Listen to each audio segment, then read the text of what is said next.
Okay, now it should be fixed. I don't know why, for some reason, it swapped my audio off, but there we are. We should be live. Is the audio good? Chat mod, is the audio good? Yay! Cool. Do they hear me? That's the main question. That is always the main question. Will says, we hear you. It's all good. All right. So let's get right to it. As it's showing... Oh, wait, hold on. You're lining stuff. I am lining stuff. Hold on. Let me...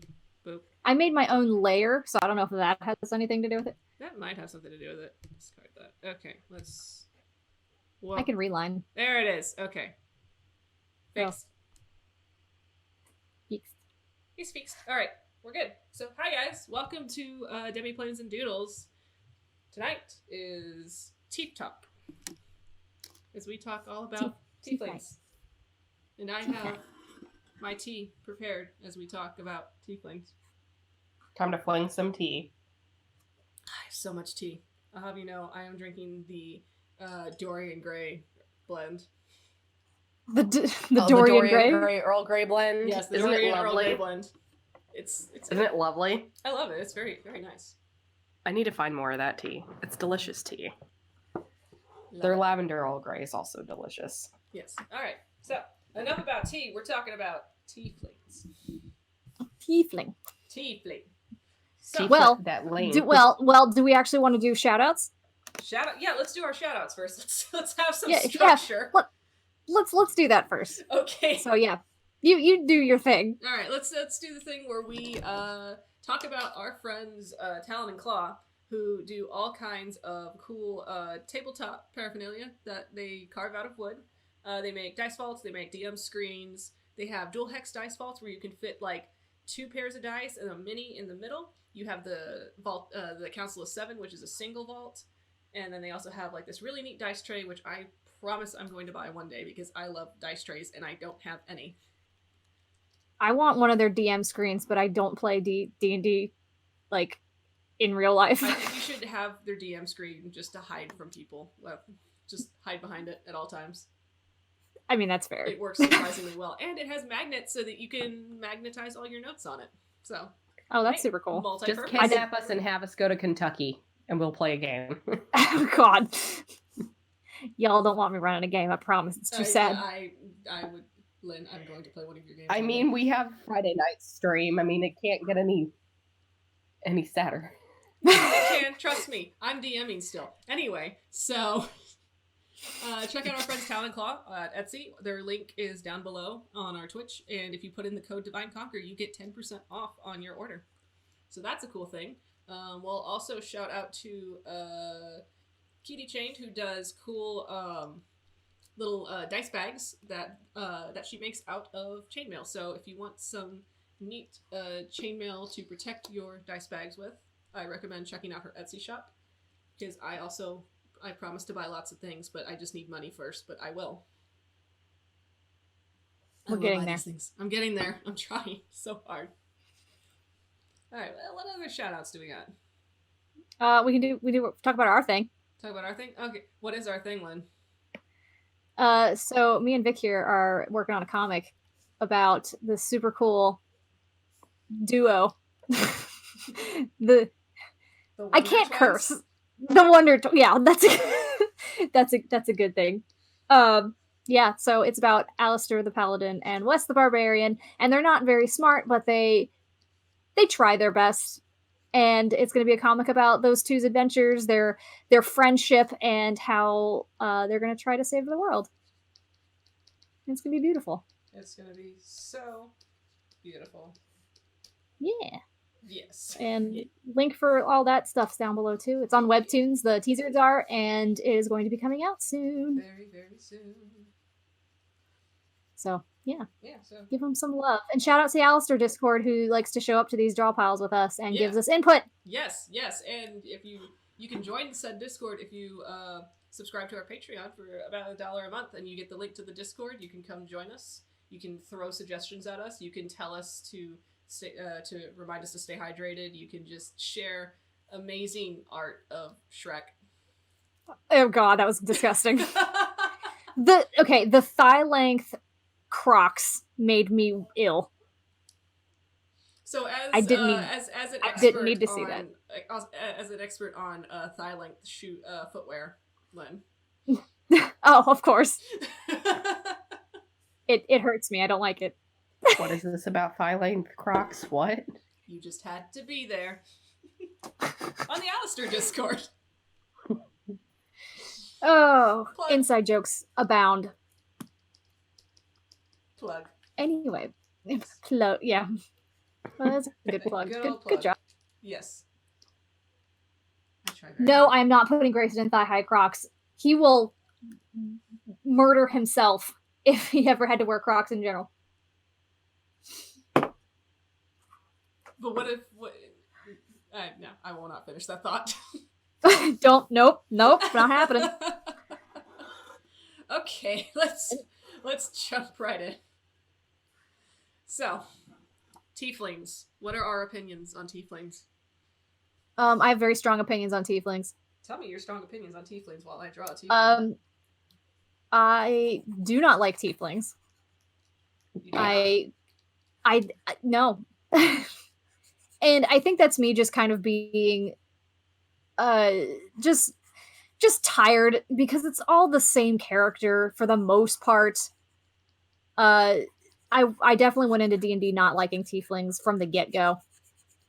But they have grown on me. It's not my fault my characters wind up with tieflings, okay? So you're saying you have a type? You know I have a type. I know. You know my type, and you exploit it. I exploit it mercilessly. Yes. But join us yeah, on Mondays, where I exploit Lynn's type all the time. Yes, Mondays. Actually, this is coming up Monday. Yeah. Yeah, that's right. Yep. Wow, I should know that. I'm the DM. Quite. But yeah, I went into D&D not liking tieflings at all. I thought they were like kind of a fan service race. Would you call it like an excuse to be a certain way at the table? Yes. Absolutely. Like they have a built-in broody backstory, and everyone wants to be the broody character that sits. Everyone wants to be the Aragorn in Lord of the Rings. I will not. Everyone have wants been trashed like this. Everyone wants to be the broody character dressed in black that sits in the bar in the shadows. And what a perfect race to be than a literal was devil. An awakening for me. Thank you.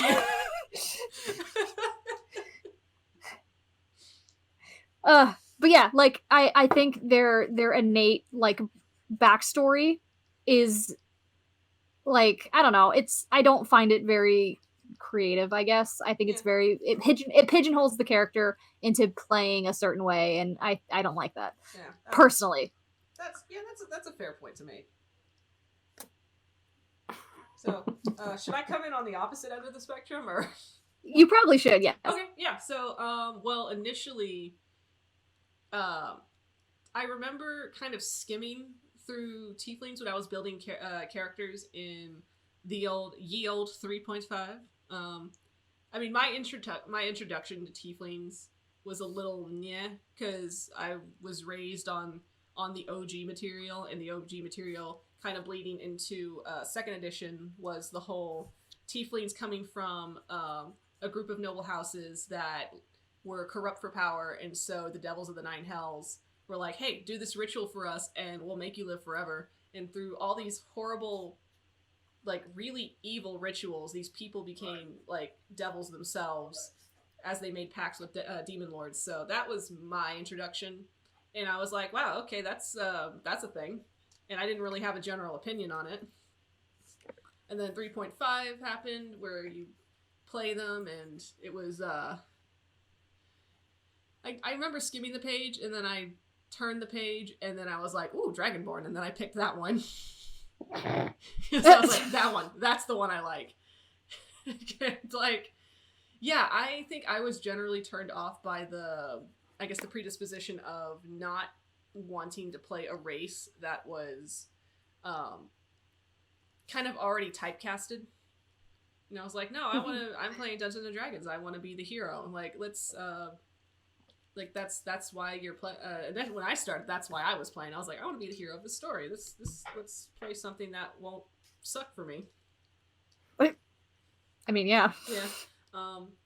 Yeah, no, and then I kind of ended up liking the style of them. I guess as I started building my own character, building my own NPC for a game I was DMing at the time, because I wanted to, you always have to have that one NPC that's got to push the party along or be like, hey guys, maybe we should go this way. Hint, hint. Maybe the treasure's at the end of this tunnel here. And then I made that tiefling, and he was the most unhelpful character ever. So I thought that was funny. But initially, that a lot of his, I'm gonna say, me wanting to make him a tiefling kind of stemmed from the when Critical Role picked up its second campaign, and Molly Mock as a character was introduced, and I was like, hey, this is a really different way to play a tiefling. From my experience, I've never seen that done before. Mm-hmm. So, is my pen pressure working? Yes. Okay. I was like, this looks really bad. Hey, this is a non-judgment zone. Okay, fair. Like, this looks really bad. No. Anyway, not allowed. And then also Taliesin playing Molly Mock as essentially a non-binary character. That spoke to me on many levels. And so I was like, hey, I would like to do a thing like that too. That makes me feel like I can play a tiefling in a role that's not like what the book wrote for me. Mm-hmm. And so I kind of built Stranger as that kind of offbeat character who is 100% not helpful. I'm not going to even get into the backstory because that falls into this super tropey, tragic backstory that tieflings tend to have. Because this was my first time building a tiefling, so he kind of... Yeah. It's funny how you mentioned that. Yes. You had a tiefling What has character. Jesus You want to missed? talk about that? Wait, what? Well, no, because I was with you when it came to the to the first. Hi guys, Tabitha's here too. Yes, hello, chat mod. Chat mod. No, when I first started playing D&D, my first ever character was a tiefling. Yeah, I remember. Let me try to recall her name because I remember it was a weird one. Priya. Oh yeah. Priya was my first one. Priya. No, there was a longer Presenthal or something like that. Presentia or whatever. Yeah, something like that. It was like a super long name, and I was like, okay. Yeah, we were just like Priya for short. No, she was actually kind of opposite of sad, tragic backstory, even though she was a warlock. Oh, that's right. You did make the OG tiefling warlock. I made the tiefling that was a warlock. I mean, but... in 3.5, there literally is a picture of a tiefling in the book when you pick warlock. So, like, they were already setting you up for that typecast. Pretty much. But at the same time, I was like, you know what? What are some of the subclasses for warlock? Hey, Pact of the Fae sounds interesting. Oh, yeah. That was what it was gonna kind of go into. And then I made Patience. And Patience happened when we restarted that campaign with new people. And Patience was your sorcerer, draconic sorcerer. Draconic sorcerer, yes. And then she did have a tragic backstory. She had a little bit of one, but it didn't affect her that much. I have notes on that, Tabitha. Shut up. Yeah, that was Patience. Who knows? We may be able to see her again at some point. Don't tell me what to do.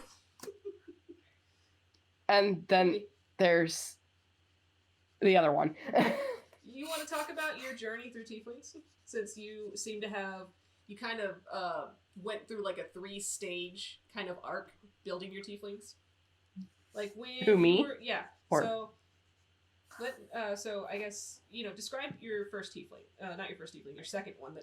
I guess your official one when we officially started our campaign the second time around.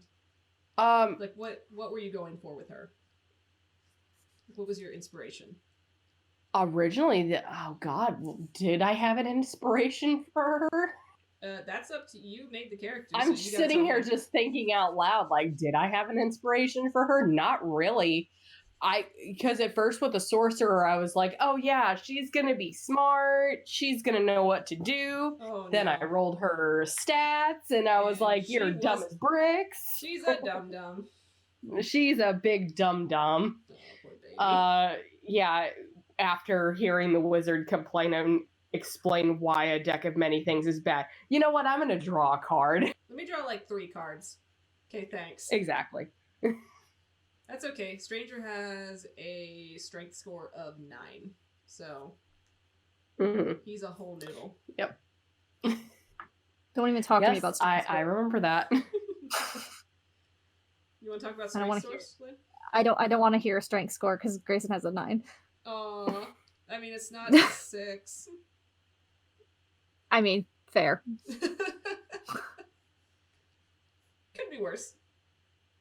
But yeah, I know what you mean about the whole thing of like, having a tiefling and it's like usually making. But for me, that journey was starting them and not making them edgy. But my most recent one is probably the edgiest. I agree with that. Yeah, I also agree with that. That you can't get edgier than. It's funny. I keep treating this eraser like it's like my Clip Studio eraser, and it just keeps betraying me. Yeah, no, I'm not gonna talk too much about them. No, you're not. No, I can't. For I reasons. can't talk too much about them. For reasons. I mean, that's fair. Yeah. So just that they're that's a very tiefling thing. What has Jesus missed? I don't know, Jesus. What have you missed? We're talking about tieflings, and we're going into how they're typecasted based off of the background that editions like 2nd edition, 3.5. Well, we won't talk about 4th edition and 5th edition. Kind of give them. Just scoop 4th edition under the rug. We're gonna just kind of ladle that out. We're gonna put it in another container and box it up. Label it, put it in the fridge, forget about it. Just don't worry about it. It's fine, guys. It's great. Don't worry about it. It's okay. It's all right. But yeah, I don't have any active tieflings. No? Would you ever want to try to play an active tiefling character? In a game, probably not. All right.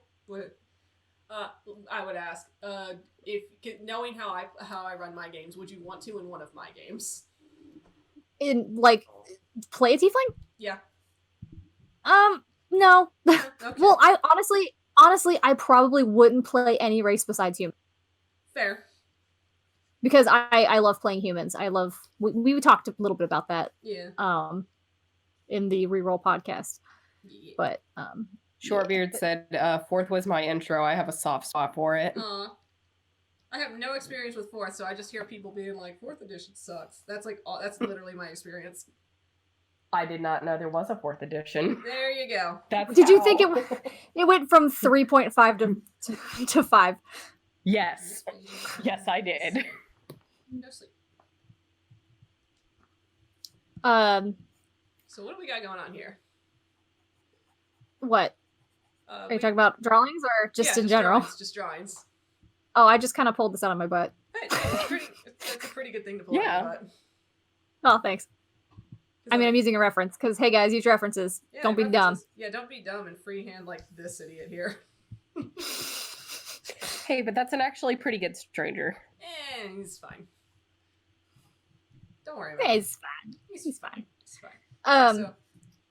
So I did a little experiment, and I told Vic about this already. Yeah. Oh yeah. Talk about this experiment. I love it so much. So my husband has never played D&D in his life. He has no desire to. He is not part of the gaming scene whatsoever. He only knows of D&D from what I've told him about the campaigns I play in or have DM'd. John's a cool kid. And I just kind of went downstairs and brought the player's handbook to him, and I was like, hey, I'm going to read you all of this stuff about tieflings. Tell me what you think about them, like, honestly. And I read the entire backstory to him, and I said, would you ever want to play this kind of race in D&D? And he's like, absolutely not. And I said, why? And he's like, why would I want to play a guy that's going to get just discriminated against constantly? That's not fun. And I was like, John, you have a very good point. It's a very good point.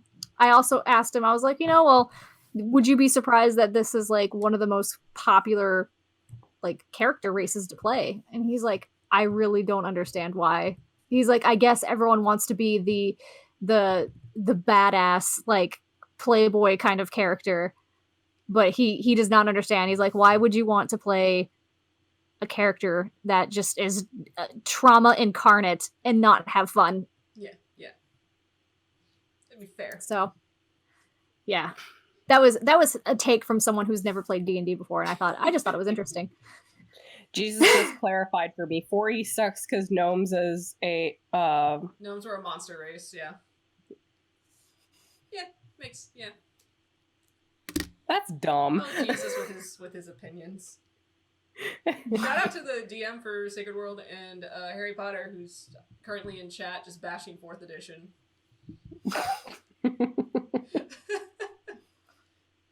And then correcting to sorry, his John's name's not actual John. name of it's Mr. Lynn.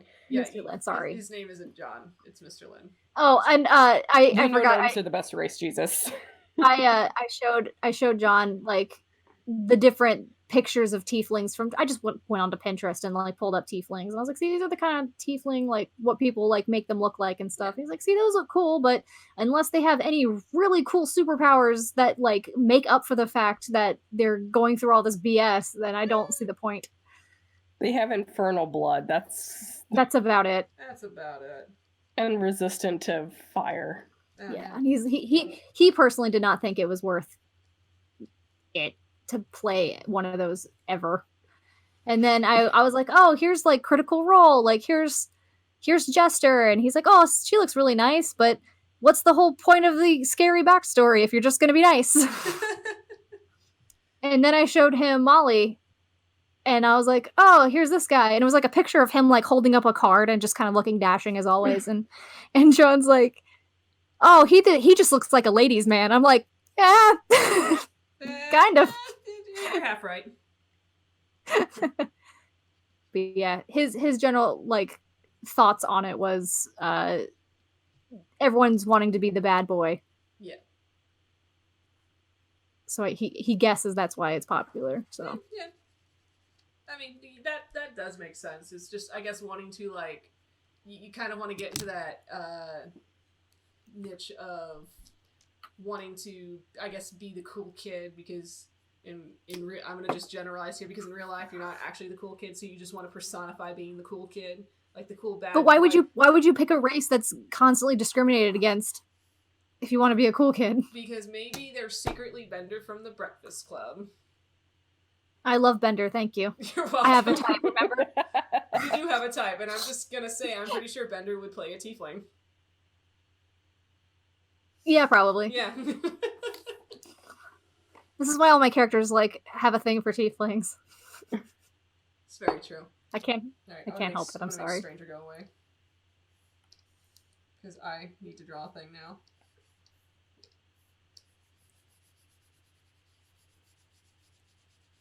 Goodbye, stranger. Perfect. But yeah, I don't have any active tieflings, and I don't think I'll ever play one. That's fair. I mean, if I were to make one, I think I would do the kind that is human looking, and they have the secret to like hide.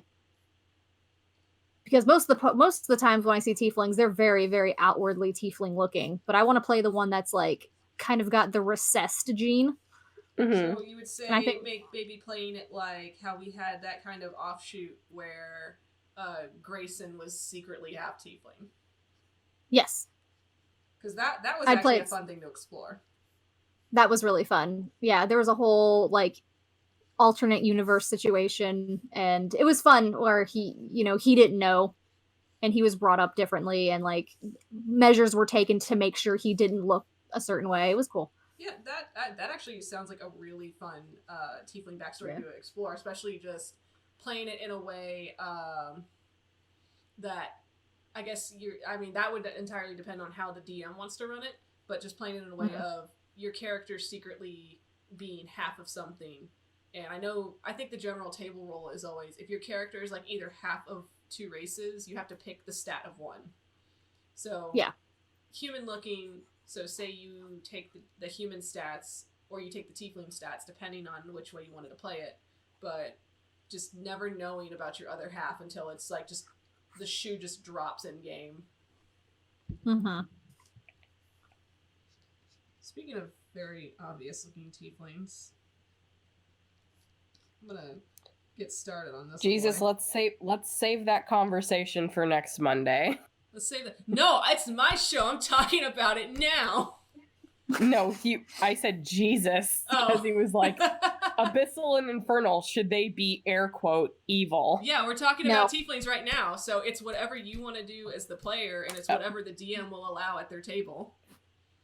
Oh no, I was just joking in the sense of how we had that topic on. We were talking about alignments a lot on our last podcast, but no, just I think alignments are stupid. Alignments are dumb. And I play, and given the chance, if I'm going to play a tiefling again, I'm going to play a lawful good tiefling who's a druid. So that's going to be what I do. Also, tiefling clerics are cool as hell. I love the aesthetic of a tiefling cleric. Like, no matter what domain they are. It's just super cool in my head. Which I have an idea that I'm going to play with in a minute, but first I just want to draw Distance Bender, so I'm sorry. I think if I ever I'm bouncing around the idea of like the secret tiefling thing that I mentioned earlier, and I'd love for them to be a paladin. Ooh, yes, that'd be cool. I would love to play a paladin tiefling, but not a tiefling. I don't know. I have a very, very strong affinity towards playing humans in D&D. I mean, same. It was essentially originally like one of my first races that I played. What? It was initially like one of the first races I played before I found Dragonborn. And I was like, I want to be a big monster. Be a monster. I want to be a monster. And now here I am with like 500 tieflings. And literally. And they all have Z names. That I'm going to blame you for. I didn't do any of that. You were the one that picked the names. What? Did I pick Severus' name? I picked Severus because he was the first. Okay. Fine, I'll accept. I'll take the L. Fine. Ziffer, Zero, Severus, Xavier. Am I missing any other ones? I'm pretty sure I named the mom. I just forgot her name. Mama. Mama. Her name's Mama. You know what? Fuck it. I want to play Mama in a campaign. I want to be an old tiefling woman who is probably a barbarian and... Oh yeah, she'd totally be barbarian. Give you that whole southern mother rage if you cross her. Do y'all feel that going? I can get behind that.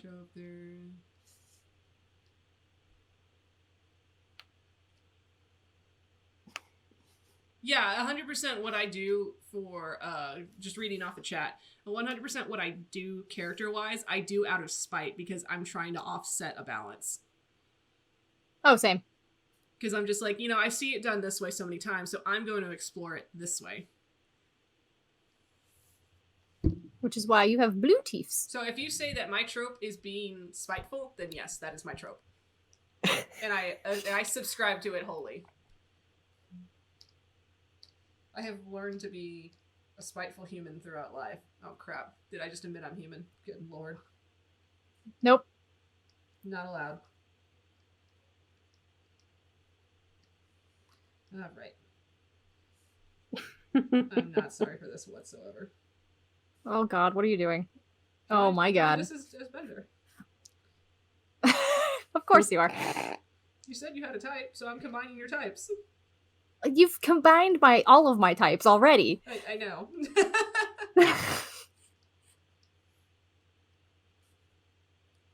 I should just make this his look in Horde of the Dragon Queen.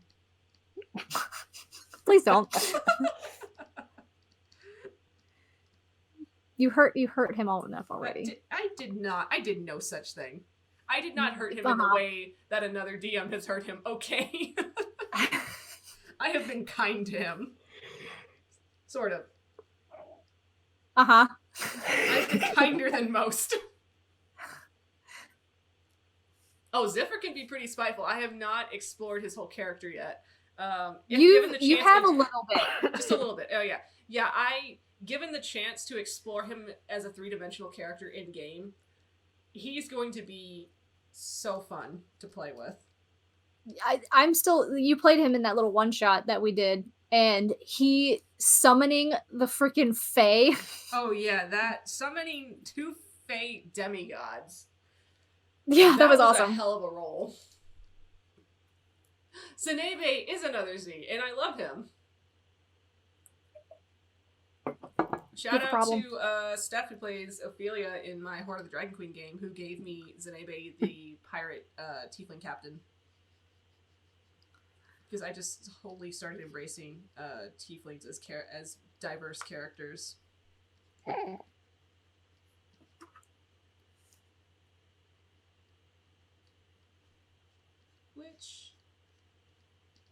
What else should we discuss about tieflings? Class types? Like types that they normally get played into? Warlocks. Warlocks and rogues. Warlocks, rogues. Always. Warlocks, rogues. Typically the thief archetype. Of course. Surprisingly, bards. Yeah, I do see a lot of bards. I've seen quite a few bards. Okay, yeah, I maybe have seen a handful of bards. I just don't spend a lot of time paying attention to things I'm not directly playing in. Fair. I have no life. But no, yeah, bards. I think bards is usually the closest they get to being like not tropey evil, but then they fall into the trope of like the suave a-hole. You know what I call that? And I apologize. I half apologize if this triggers anyone. But I'm gonna go ahead and say that tiefling bards are essentially the theater kids of D&D. Or what? The theater kids of D&D. Oh, for sure. Yeah. I will 100% argue that, and I will die on that. Looks at my one tiefling. Yeah. Yeah. I mean, there's nothing wrong with it. Yeah, you can play your character however way it makes you happy. Like these are just the opinions of two very disgruntled artists. We're just who have to draw your commissions. Yeah. Yes. They're naturally charismatic, so they tend to be placed as charismatic casters. Correct. Yeah. So yeah, sorcerers and warlocks is usually the best place to put a tiefling, which is why Stranger was a warlock, because when I rolled his stats, I was like, wow, so you have a +4 in charisma, so you're gonna do nothing else but bullshit your way through life. And that worked for his character. I picked their class before I rolled their stats. Yeah, fair. I think Stranger was the one I did backwards because I had no idea where I was going to put him, and so I just rolled his stats first just to see what he'd look like, and I was like, all right. Let's find you a home somewhere.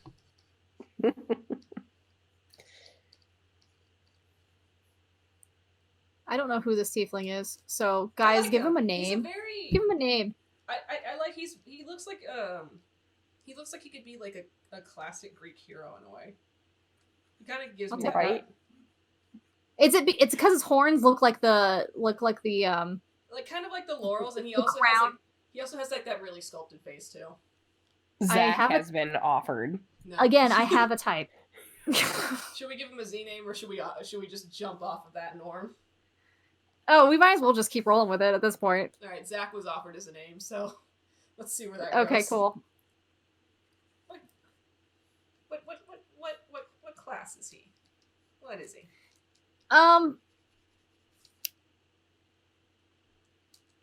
his like little collar that I gave him makes me think of him as being a cleric, but I also see him as a fighter. Ooh, what type of fighter would you be rolling with? I don't know. What's he look like?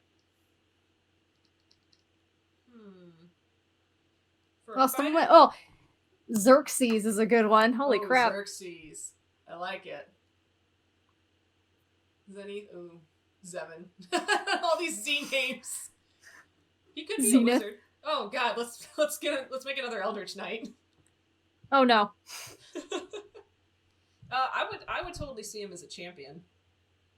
Yeah, he looks like he looks like he could be a champion. If he was a paladin, excuse me. If he was, that proved my point. If he's a cleric, I would definitely go for war domain. He definitely looks like the Romanesque or like Greek. Yeah. Look at these very different tiefling styles we're doing here.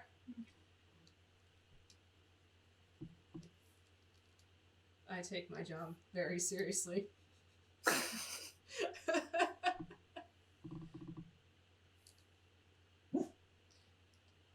Yeah, I definitely think he should be a champion. Champion, yeah. You know what? I think, you know what, guys? Chat, I need you guys to pick a name for me because he is going in the webcomic. Oh, shit.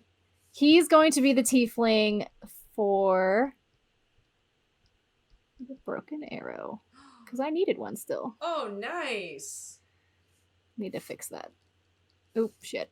Oh, shit. So yeah, we're gonna actually put him in the comic because I needed a design for a tiefling, so this works nicely. I'm not naming him Zap Brannigan.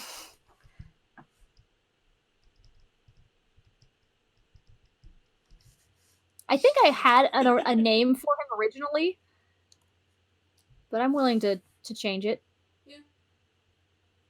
What was his name? Oh god, what did I name him? I named him I think I named him like Jacques or something. Jacques. Because I was naming him after Jacques Cousteau. Oh yeah.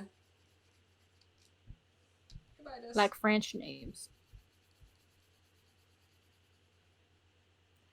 But I needed a tiefling. I need a dragonborn still too. Ooh. We can discover dragonborns another day. Yes. We should just go down all the races. Yeah, I think we should, because I think there's like a lot of potential for like discussing. So, design elements of tieflings. In the player's handbook, it says that they have every skin color in the range of humans, but they can also be any form of red as well. So, not blue is what you're saying. You can do whatever you want. Because I know you have so many blue tieflings. I have a lot of blue tieflings. But you also have a small horde of red tieflings. I do. I kind of hit all over the rainbow. I have yet to make a purple tiefling, which is funny because purple's my favorite color. I want to make a green one. Ooh, green tiefling. You know what? I'm going to call it out here because I think it was probably one of my favorite types of tieflings to see so far. I really like the concept of a druid tiefling and just kind of having that fey otherworldliness kind of mesh in with the infernal with the infernal look.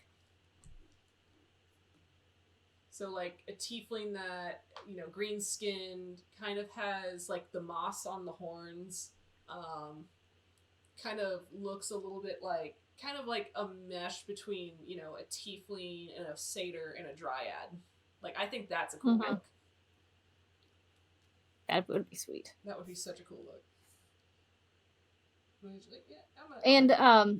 You know, I haven't personally seen a green tiefling yet, but it would make sense, especially if they're Circle of Spores, because that's why my druid's green. Is because like you become like symbiotic with the fungus and stuff, and it's a common thing that like Circle of Spores druids become green because of it. So in that case, I'm going to start on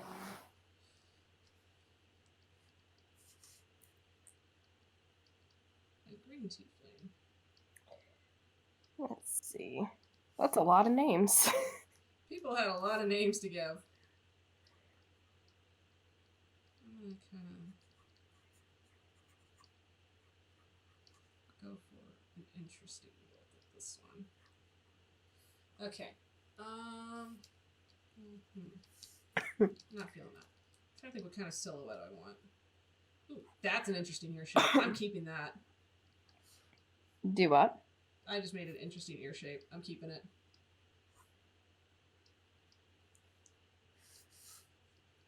So, Okay. Tiefling Yes. warlocks.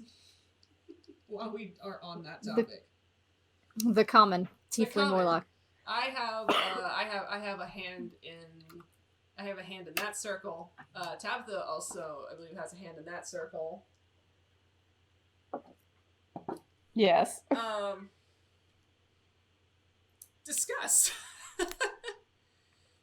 What can be discussed? I mean, Why? What? I mean, okay. So let's forget stats. Let's forget mechanics. Let's forget that we are players in a game that has to do with rolling dice, and the higher number is always the better number.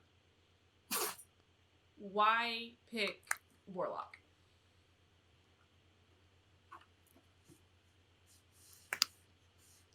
Why do you think warlock suits your tiefling?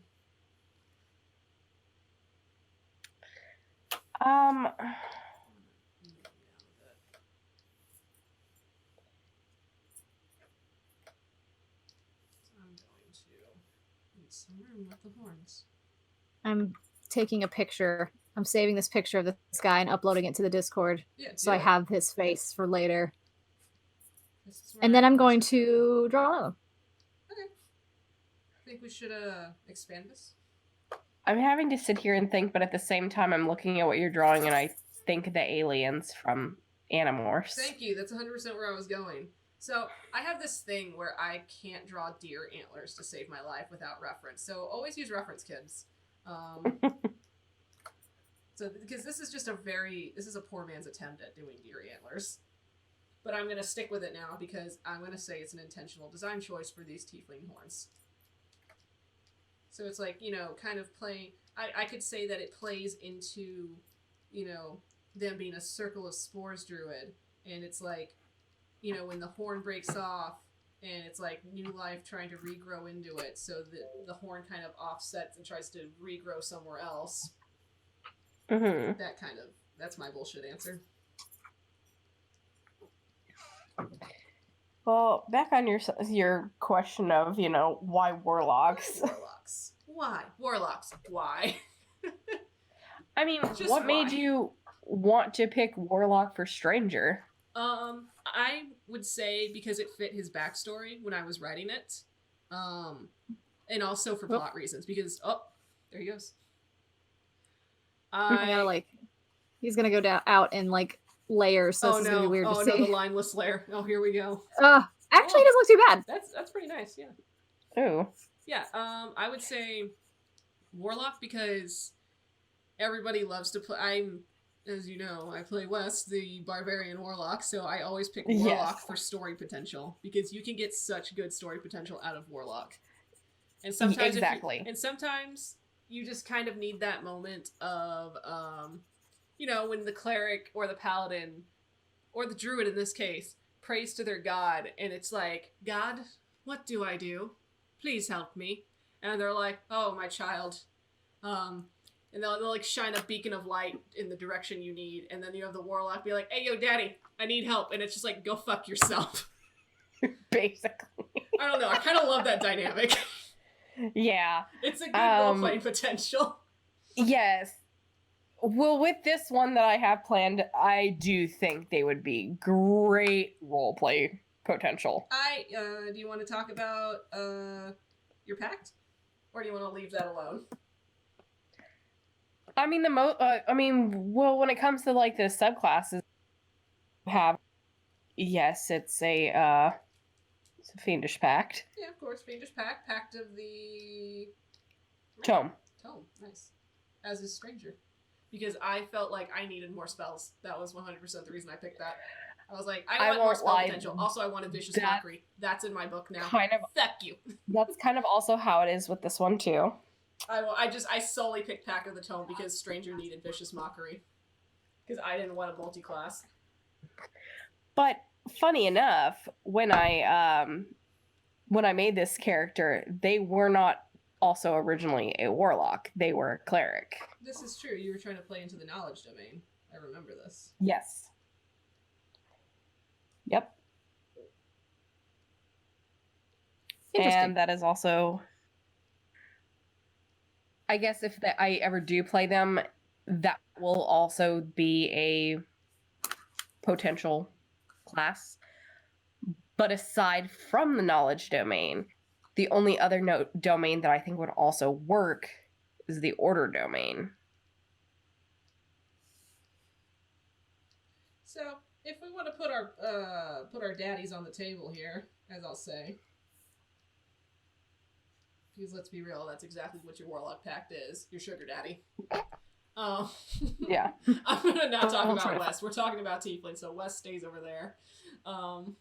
Even though West is currently in a pact with a Tiefling. So far, from what I know. Jesus can sit and laugh and drink his tea on that one. Yep. Yeah, so I picked Dendar the Night Serpent because I wanted to play into Stranger. I took as a Tiefling because I liked the story. I kind of liked the story potential and almost, I will say, the therapy of it. Taking a character and be like, I'm going to project all of my problems onto you. You poor thing. You poor thing. You poor character. You poor character. I'm just going to project all of my problems into you, and you're going to help me unpack all this mess. How's that working for you? Yeah. It's cheaper than therapy.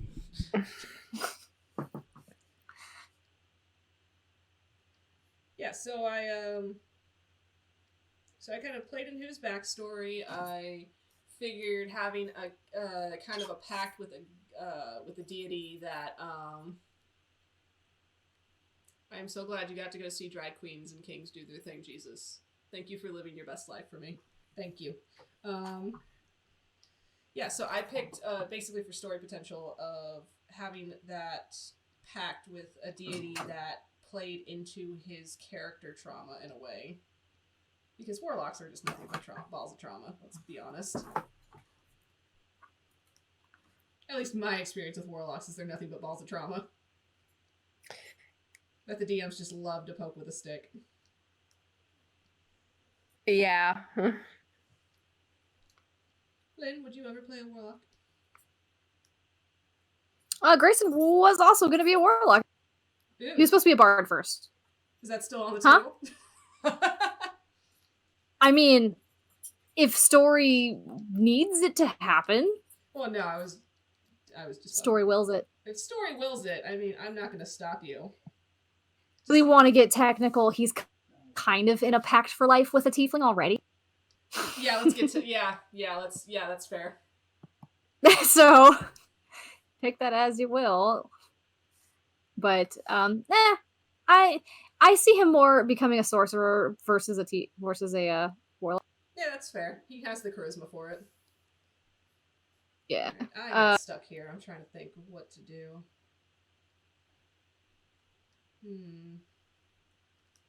Kind of don't want hair. Shortbeard says that your tiefling looks a lot like Solus from Inquisition with horns. And now I'm going to delete it. Don't you dare. I will looks delete good. it. No. I refuse. I'm kind of thinking hair that kind of looks like fungal roots.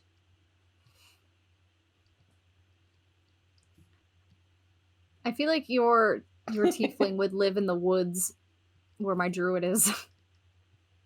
Are they like constantly like being like bad neighbors to Addie? No. It's hard to make him mad. Oh, fair. Actually, it's hard to make him show any emotion. I feel like Addie's the kind of neighbor that would just like passive aggressively tell you how to properly recycle. Like, he's like, I'm not mad about it, but I'm just saying, I think this is something you should know.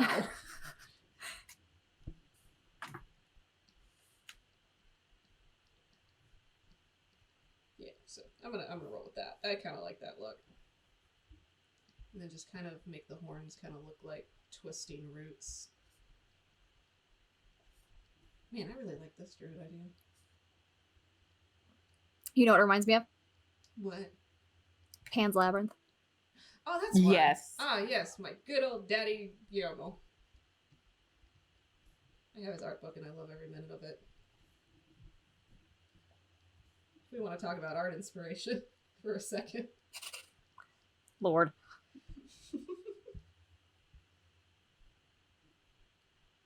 Are you drawing Grayson? No, I'm not. Oh, wow. I'm shook. I write for once. I am not. I was like, wait, this looks like Grayson. Oh no, I'm wrong. It's not Grayson. It's not Grayson. Then I'm I shook. didn't fuck up his eyes though. I'm shook, I tell you. Yeah, I kind of like this green color. I mean, honestly, hold on. The only thing I need to do to make this Grayson is this. Correct. Yeah, that's all you have to do. Wait, hold on. Right, who are we doing? Yep. There, then. Yeah, almost. There. We're not drawing Grayson. So who are you drawing? Some guy. Some guy. I fully support. No, I'm kind of just messing around with the idea of like what a hidden tiefling would look like. Oh, So I'm just kind nice. of drawing a dude, and then I'm gonna like see if I can like sneak in some attributes of a tiefling. I've always had the idea of, oh yes, this I would 100% would love for that. I sometimes create monsters in the hopes that Doug Jones sees them. Just that's a true fact of me. Because I love Doug Jones to death. Yeah, for a secret tiefling, I would always play it as like them having like super fluffy hair and then just hiding like the tiniest horns underneath.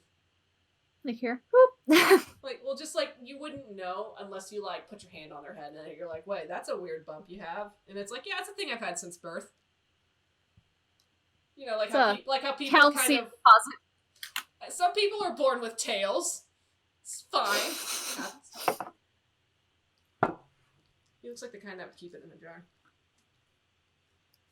Or just like a hat. Tiny horn hats, just. Yep, right there. I see nothing wrong here.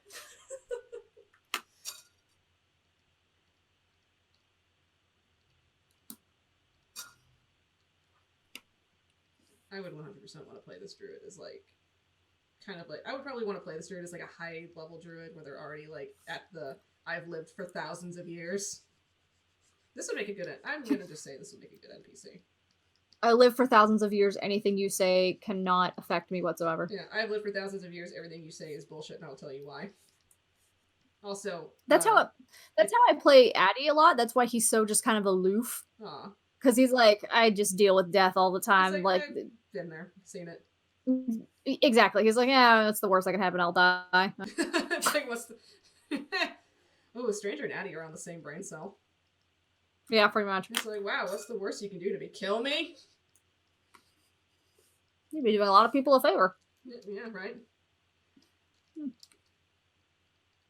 It's like, yeah, do me a fucking favor. Do me a solid, bro. Yeah, I realize why I would not play Stranger in somebody's campaign, because he would just be so goddamn obnoxious. Get a thing going with this. Sometimes it's needed, though. Nah. I mean, yeah.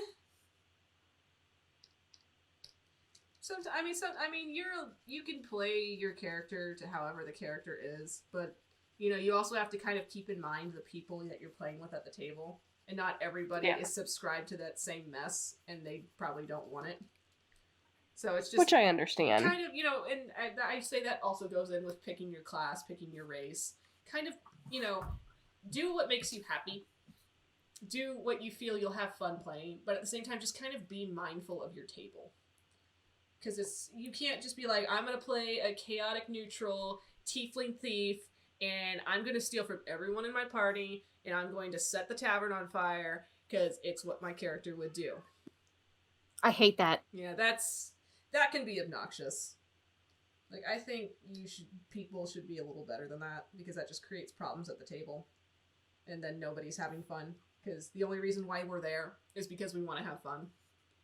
So it's just kind of getting on that level with your group of just kind of discuss what it is you're looking for in that game, and then just find that medium. Whereas I think everybody at the table kind of subconsciously subscribed to the idea with our DM. We love suffering. Please make us hurt. Thank you, Jesus. I knew going into Hot DQ what I was getting into, and I'm still angry about it. You're still angry about it? I tell you, after every single Hot DQ session, I hate you. Yeah. I feel like I could talk about it now, since we're at that point where it's been talked about, sort of. But yes, Xavier is a half tiefling, but I've rolled him to be part of the, like, with the tiefling stats, so. But he is technically, story-wise, half tiefling, but mechanically he is a tiefling. Mm-hmm. Unfortunately, tieflings don't get any increase in their dex modifiers. Unfortunately.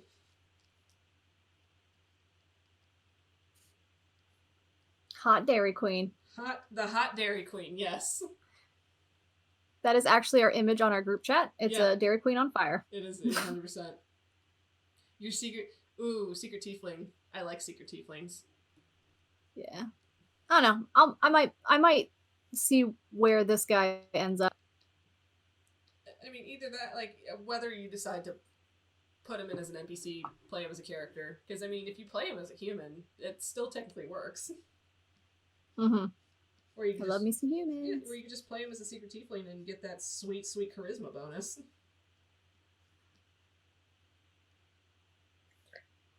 I had to walk out of the room for just a minute. Why is Hot Dairy Queen on there? Because we were talking about the Hot Dairy Queen. Oh. And how our group chat for the Horde of the Dragon Queen group is literally a Dairy Queen on fire in the picture. Yeah, because I thought I was funny. You thought you were so funny. Ooh, I kind of like this light effect. I'm doing a thing. Ooh, things are happening here.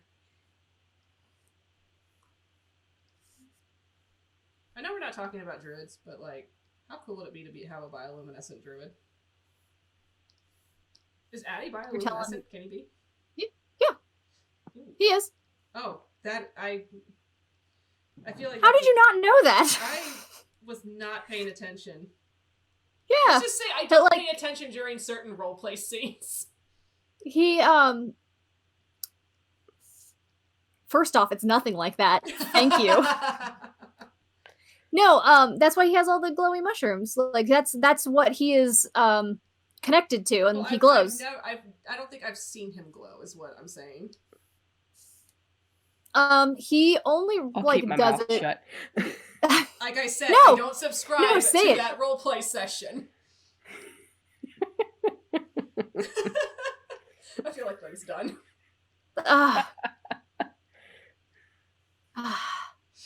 Yes, but that's what his what he's attuned to, I guess. Okay, yeah. Is that kind of mushroom that glows. Yes. And that's why his room is covered in them. What color eye should I give this tiefling? I didn't even think of that. You know, I know what I'm going to do. I know what I'm going to do. Ooh, what are you going to do?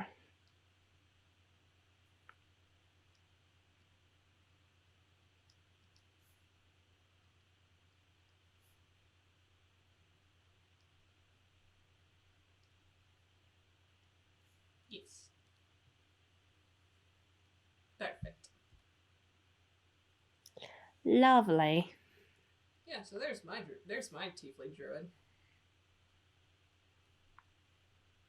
So there's one way you can design a tiefling, I suppose. Depending, I guess, if you wanted to like mix your class into your race and just kind of blend them together into like a really neat character design. Oh, my tea has gone cold. I'm sad. Less sad. I'm so sad. My tea is cold. Yeah, so I would say that kind of puts into the whole bioluminescent Triton. We can get onto that later. Champ, don't be an asshole. Don't be an asshole, dude. I need you to calm down. I apologize if the dog randomly barks because he's a jerk. Yeah, I'm talking about you. My dog's asleep. Like a good boy. Wow. Thanks, Whiskey, for setting the bar. Dog shaming is all the rage.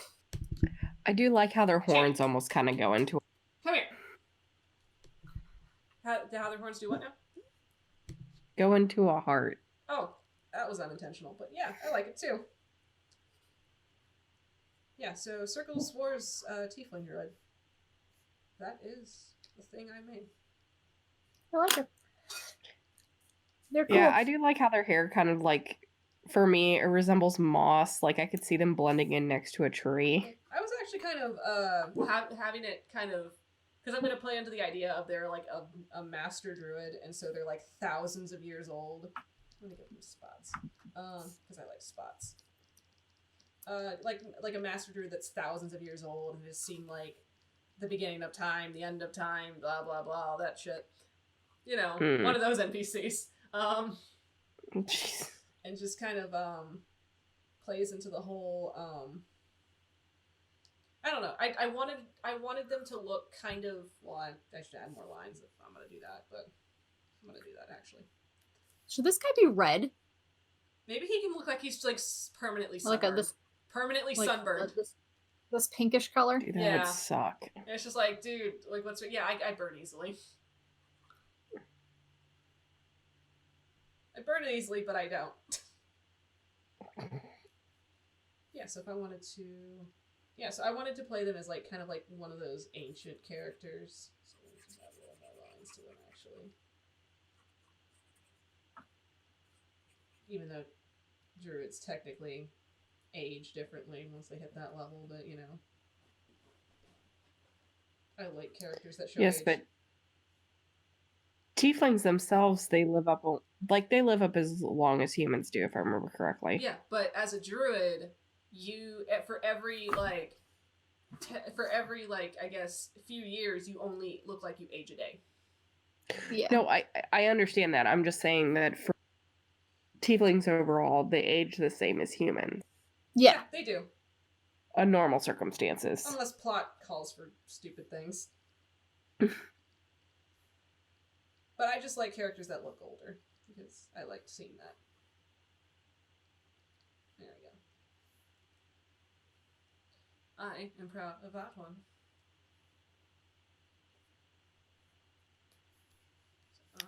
That's really neat.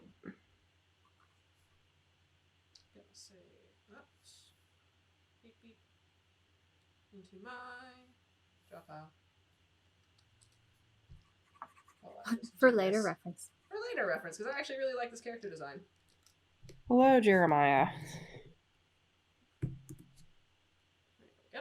Jeremiah's here. Hey, Jeremiah, give us a tiefling. We're talking about tieflings today. Oh my god, he should be Scottish. Did you know that, fun fact about Alistair, everyone, he was actually supposed to have the, speak like Pippin from Lord of the Rings. I need you to not tell me that right now. He was supposed, that's how he was supposed to talk. No, oh my god, I'm broken. Yep. I'm straight up broken. Yep. Oh my gosh, Cat. He was supposed to talk like that, but my DM, who was putting him in the story as, an NPC, until, in case Grayson died and if I needed him, he would still have, a story a background story that was going on. Yeah. I mean, as it He was should like, be. Yeah. He's like, I don't think I can pull off that accent. And I was like, okay. Just make him a bro. He's a bro instead. He's a bro. He's a broladin. All right, next up, Yeah, I'm going totally supposed to sound like Pippin. I'm forever broken by that now, thanks. In a good way or a bad way? I don't know anymore. I feel like I'm hurt now. Bro, it's like I don't even know you. All right, so I am going to do a take on, because I like the idea of me being a mixed person. I love the idea of mixing races. So I'm going to mix a race with a tiefling, and I'm going to see where I go with that. And I have already predetermined what this race was, because I like, what's the word? Holy shit, I forgot the word. I like contrasting things. I like to see if I can try to make it work as a contrasting thing. So I'm going to mix a tiefling, which technically I would play if I was going to play this character as a player character. I'd probably pick the not tiefling stats.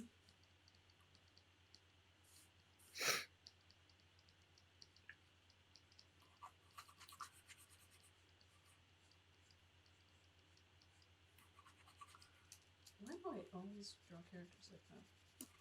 I need to not do that with my brain. Like, I need to stop doing that. It's just like my go-to. I like the idea of this character just having secret little horns underneath. They're there. You just can't see them. They're just kind of around there. Here, Just, oh my goodness. they're in there. Little nubs. The tiniest nubs. Warforged tiefling. Ooh, Warforged tiefling idea. Okay, I'm gonna play with that in a second. Just let me get through this one first. Aarakocra tiefling. Aarakocra tiefling. Just Devilbot 9000. Devilbot 9000.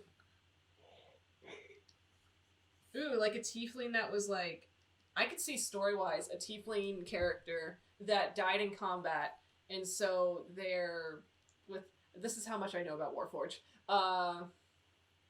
Yes, Tad, I'm actually gonna do an Asimar tiefling mix. I'm working on that right now. Yeah, so just like, I guess like a loved one or somebody who's experienced in building Warforged, taking the soul of the deceased tiefling and putting them into the Warforged construct. And Oh, that. nothing like what's happening in a certain AU campaign right now. What? No, nothing like that. Nothing like that. What? No. That, I didn't pick up on that at all.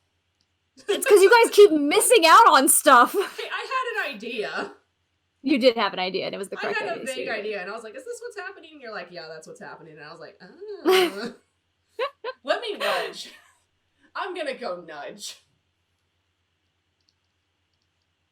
Yep.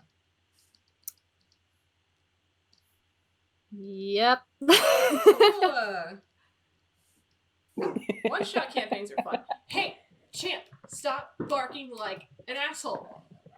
I love you, and I'm sorry that my neighbors are loud. My dog has issues every time my neighbors walk around outside. Well, it is late. It's late. Nonsense. It is 11:15 my time, and Oh, I need my neighbors to plebs. stop being loud. Plebs. I'm sorry that you're from the future, Lynn. I am from the future. That's why Lynn knows everything, because Lynn is from the future. I would probably. I don't know.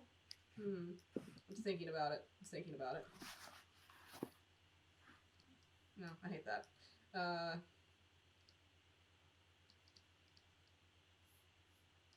Tadpole, are you on here? Yeah, Tadpole's on. Are you here. on there?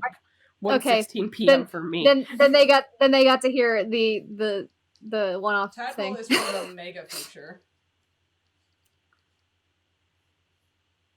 I kind of would want to play I've thought about playing. If I was going to play a cleric at any point, I think my chosen weapon, because I'm an asshole like that, would probably be a bow. So I would probably want to build this Tiefling Osimar as a cleric, but she only uses a bow. That's neat. Jesus, let me have this! Can I have this character? We're literally playing in a campaign that's about angels and demons. Can I have a mix of the two? Please! I don't know if he's listening anymore. Jeremiah says yes, archers. Jeremiah, tell Jesus that I want to be an angel-demon combo. A legit combo. I want to be a holy infernal combo meal. That is 100% how I will pitch it. I can only imagine. I will be a combo meal, thank you. She is a full course meal, thank you very much. She's a legit snack. She's a legit snack. Did you see the infographic or whatever when someone was talking about like why angels have halos and devils have the horns? That's where you kept getting that from, because I was like, I've seen that before. Yeah, that's 100% where I got that from. I love that theory. I love drawing. I especially love drawing angels as as essentially how they're supposed to be, how they're supposed to look, which is, I guess, in a way they're written to where they're supposed to look like these unimaginable horrors that we cannot comprehend as humans. With so our tiny eldritch abominations. Eldritch abominations, as they should be. Subscribe to my daddy Guillermo del Toro. Look, is Guillermo your saint, your patron? He is 100% my patron. Thank you. Tad just said turtle tiefling. Turtle tiefling. That's literally Fox. Devil snapping turtle. That's literally Fox. Dispossessing Fox instead. Fox. That would have been terrible. He'd be so pissed. After what I've learned about Fox last night, I'm 100% sad. I'm like super sad. Also, yes, if I'm going to play this character in campaign, I am keeping this horn style. I don't care how extra I look. Hannah, Elfling is basically what my one character is. Elfling? Oh, I call him an Orfling. Or I call the tiny one an Orfling, because I think it's a cute way to say it. Orc-elf combo. I'm probably thinking of another one. I don't know what I'm thinking about right now. I'm thinking about how this character is a snack. God, I feel like I'd make her just... I would make her just to try to out... I think I would make her just to out holy Ariel. This would be such an annoying character. Someone just said tiefling kobold. Tiefling kobold! So... Oh, did you hear that they put kobolds on Hero Forge now? Oh, they did they? Oh, nice. Uh-huh. I love kobolds. So now you know. I now know that kobolds are on Hero Forge, and I need all the kobolds. I have like an army of kobolds I need to make. Hell yeah, she's the ultimate snack. Yeah, I would make this character specifically to out holy Ariel, because I'm a dog. So that would be terrifying, a Loxodon tiefling. Oh my god. So many horns. So, in the player's handbook, it says that only humans can be tiefling. I do not subscribe to that. Mm. Why do you think that is, though? Like, why do you think they made that decision that only humans? I'm gonna say it's probably a mechanic rule, because it's one of those things where they're like, yeah, we don't want to fuss too much on this, so they're just a variant of humans. That is probably the nicest pauldron I've ever made in my life. Look at it. That's a very good pauldron. I'm super proud of that pauldron. It just whoop, there it was. There we go. I 100% think that it's a mechanic thing. So it's instead of, because you have dwarves have kind of different mechanics as compared to humans. Tieflings and dwarves do share night vision, but dwarves only have a move speed of 25 feet, whereas humans have 30, tieflings have 30 because longer legs. So I guess it's one of those things where you're trying to mash the two together. I could be 100% wrong in this. Mm. I'm just voicing what I think it is.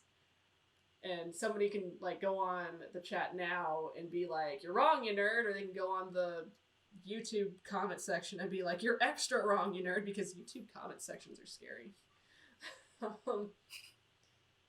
Yeah, no. It could. I think it could also be a story thing because initially tieflings were created from humans, making pacts with devils, and that's why they only come from humans because of it's that ancient pact with Asmodeus is where that happened.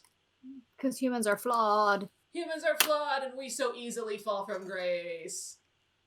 We're so superficial, unlike all the other races who have their shit together, obviously. Which is why I enjoy campaigns that are nothing but dwarven politics. I hate campaigns that are nothing but dwarven politics. I hate dwarven politics. Don't ever put me in a campaign with that. However, I will be super unhappy. Yes. Dragon Age, playing a dwarf with the dwarf politics is very fun. I only ever played humans, so I never experienced that. I was just stuck in dwarf politics, and I'm like, can I go now? I don't want to be in the. I almost called it the Underdark.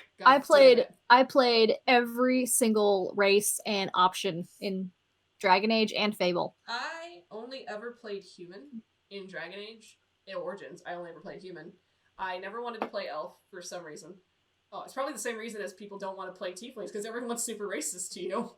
Well, you can play two different kinds of elf though. You can play like the tribal elf that's like the druids, or you can play like the elf where you're like the slave to the nobles. Yeah. Well, yeah, that's true. I don't think I was a fan of either storyline. I know my sister played through all the elf storylines because she just 100% was in love with Zevran. Who isn't? Fair. My heart belongs to Alistair though. Alistair is my husband, correct? Yes. For reasons. I'm married to Alistair, so. He was my phone background. Alistair was my first time drawing. I'm gonna say a nude man. I'm gonna say Alistair was probably the one of the first times that I was like really committed to drawing self-insert fan art with my warden in Alistair. Wow. It's canon because it's in the game. I'm gonna draw them holding hands. Oh, Really, they were holding hands. Sure. Yeah. No, I could actually find that art for you. I actually did a whole back in the DeviantArt days, and the DeviantArt would do like those long. Those hands look terrible. I'm gonna not do that. That's just, you know what? Yes, we're sticking with that. We're just gonna roll with that. Yeah, back in the DeviantArt days, where you would do those long style memes where they had the questions in the box, then you draw your answer into the box, and it was like the most ridiculous aspect ratio of that. I never had a DeviantArt, like a serious one. Like I made one and then like never did anything. I will not be shamed on my own show about holding hands. Get off my back, old man. Go be grumpy somewhere else.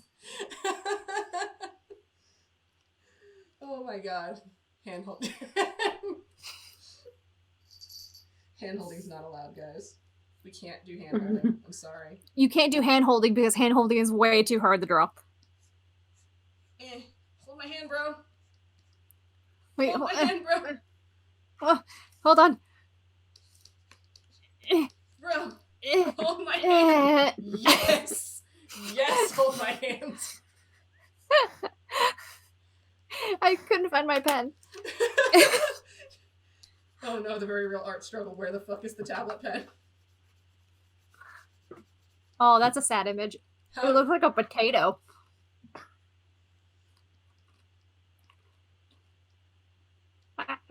Potato. Hold your hand. Oh. Thank you, Mr. Potato. Yeah. God. I think. Oh my god! I thought of a cursed Diet image. potato. What's your cursed image? Also, I had an idea, and I hope you like it. Alistair as a tiefling. Draw it. Or Ugh. do you want me to draw it? I think you need to draw it because I'm Alright. trying to look up like unique tieflings from the Reddits. Well, I got mine. God, let you. And I kind of like the roleplay potential of her, so I might. Whoop! Uh-oh, I'm copying someone's style. He'll sue you. He will 100% sue. How dare you? How dare you steal my look? The audacity of this woman. The audacity. I'm calling Dad. And it's like, son, I literally invented the look you're wearing, so you're welcome. He did. Oh, Tavin. You sexy Ooh, motherfucker. Tavin is a tiefling. God. He already has enough tiefling. So he got enough tiefling in him. Damn! One shot with tiefling mixes as children. Oh my god. So, literally, my entire group of children. Yeah, all of them. Illithid tiefling. Oh god. That's literally a vampire squid. No, that's scary. Vampire squid, go. I actually would want to play with different whoops, I'm doing that wrong. No! Save as. Don't save over. How dare you? Tief. Save. There we go. Now I got that saved. I'm gonna keep that on the back burner. And I'm going to pitch it to Jesus and be like, "And I, please."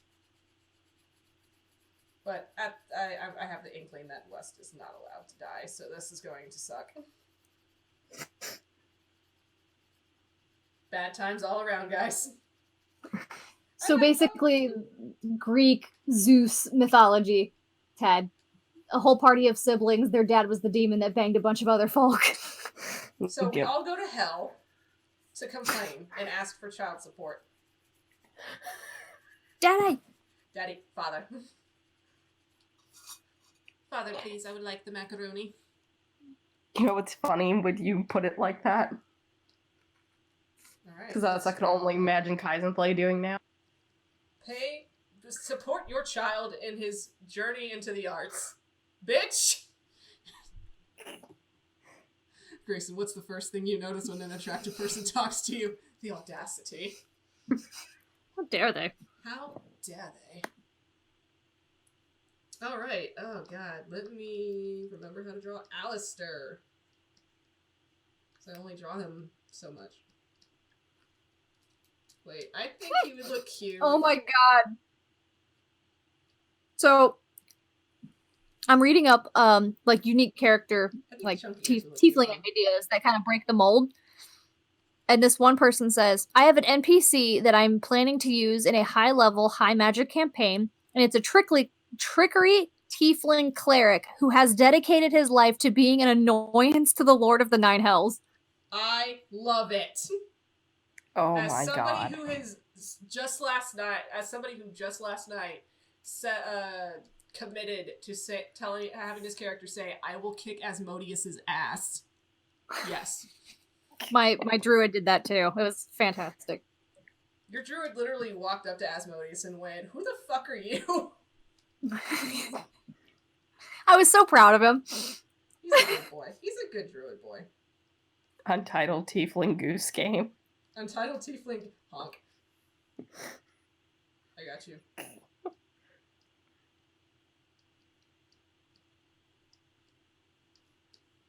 This is a goose. Wait.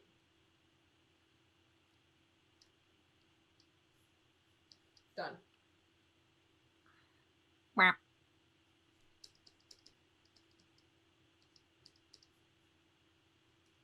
Sorry guys, I'm out of the loop. I've never played Goose Game. That's as much as I know about it. Alright, back to Alistair Tiefling. He's still a happy boy because we don't play with tropes like that. Oh, he would be so happy He's all the time. happiest boy. So I just draw Alistair as I normally do with his cute little I am here. freckles. Untitled Eric Cochran game. Yes. Untitled Eric Cocker game starring Birderai. Steals all the spoons. You know what? For my tiefling character that looks like a human, what if they were born into a family of tieflings? Oh God. And it was just the reverse. Reverse tiefling. Oh, God. So he's the only Your human-looking one. Your tragic backstory is you don't look tiefling enough. Well, think of how crazy that would be to like RP, like you leaving your household and you're not discriminated against And then you out in the world, open. and all of a sudden, yeah, it's like, what the fuck? Literal confused parrot noises. What the fuck? Alright, I'm just gonna draw Allie as I also had an idea of like two twins, one of them getting all of the tiefling physically. I like that idea. Yeah. And like the other one is like going on an adventure to like write their name. Aw.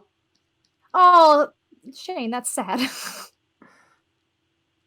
know my horns growing. Oh no, that's a whole tragic backstory. Okay, I got as far as ears. Let me think about horns. What kind of horns would Allie wear? He's your boy. What do you think? I can't tell if you would have something like super. I don't know. Yeah, he would either have something super grandiose or little tiny nubs. Oh, the tiniest nubs. Oh God. God. Yeah, there's something super grandiose. Oh lordy. Like an something for like orc. Easy for headbutting. Like an orc's horn. You wouldn't headbutt though. That's true. That's why I said oryx horns. Like the really, really long ones. Give him Loki horns. See what that looks like. I'm kind of liking the big horns like that. So like has such an issue getting into places. He tries to walk in and it's like, oop, I gotta turn sideways. So like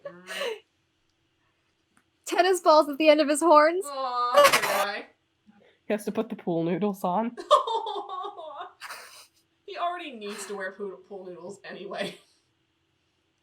Honestly, he probably needs to wear a helmet. Cute little ram horns. Oh, he would have little curly Q horns. Boop. He would have the kind that would like do this. Hold on, like not just the ones that like do this, but like his would like.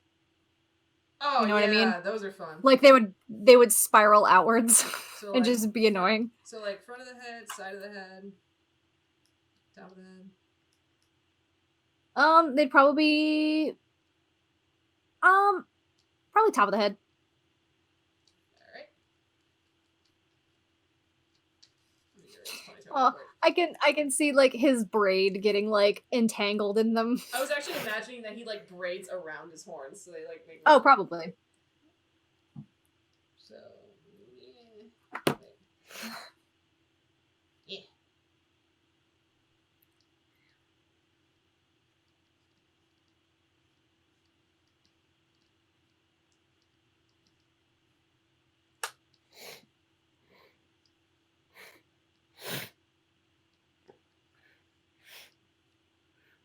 He looks so cute. He's like, yeah. Oh, he looks so happy. He's a happy boy. He's always been a happy boy. You can't bring Alistair down. And if you do, oh boy. Yeah. There's a rage. We have a running thing that we're working on, and it's Oh, here's a question for both of you. What's up? Hooves or Pete's? Oh, hooves or Pete's? For Alistair? Yes. Or just in general opinion? That too. I'm fond of hooves. I have a fondness of hooves too. But I do like different. I I know Xavier and the other tiefling child, Phoebus, they both have tiny little hooves, and they're like cute little like. They're actually slender, like deer-looking hooves. They're not like big old Clydesdale goat hooves like the tiefling they're based off of. Theirs is going to be more a little bit that style, which I do like the aesthetic of like little slender hooves. But and then when it comes to Ziffer I draw that whole big old cow hoof. That's more of a Ziffer style hoof. But I do like the idea of little Pete's. I like the little, because Stranger, even though he wears like boots, his like style, I like to fall under a more kind of not human style. So if his boots are off, they kind of look a little bit more like this.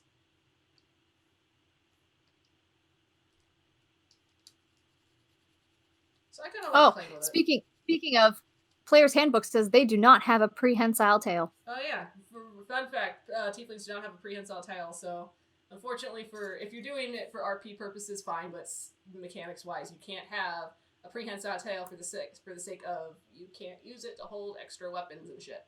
Because there's like a whole rule, like how there's a whole rule with bucklers and shit. It's annoying. Yeah. There's a reason why it was written. Guess somebody exploited it.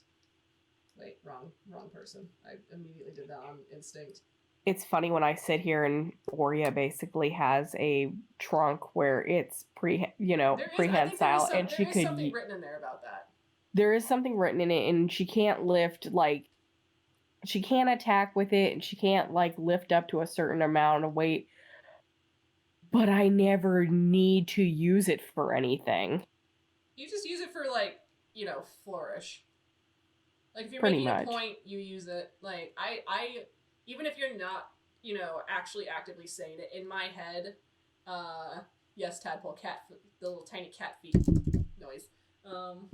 Beans. Little beans. I love cat beans. I'm looking at cat beans right now as a cat is laying right next to me. Hello, cat. Yeah, no, where was I going? Oh yeah, even if you're not role playing it, or if you're not saying it, in my head, when you're having Oria in a tone, I imagine her trunk is doing something. Also, yes, anytime anytime Oria is pinching West's ear, I imagine she does it with the trunk. Oh, with her. Yeah. Yeah. Oh, look at that good, happy boy. I like the ear style I picked for him. He's so cute. Oh, he's so adorable. Yeah, she does that too. Should we draw Tiefling West, or do we want to not have that hurt?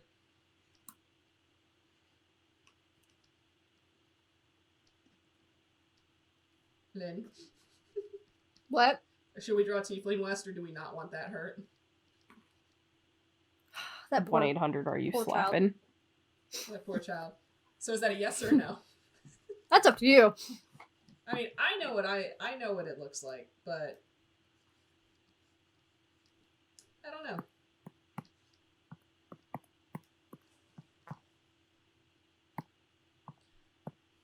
I'll leave that up to chat. Chat, do you want me to draw West as a tiefling? Because you've done it before. I have. For the where you did West as all the different races in your party. I did.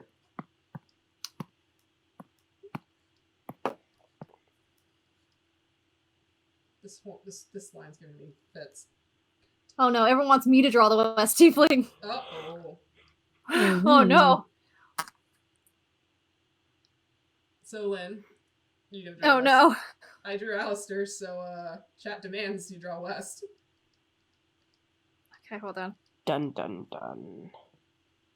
Oh my god! And Alistair, tiefling Alistair, his tail is always wagging, always. Oh, it's always hitting something. Oh, poor guy. Oops, excuse me, bros. Baby.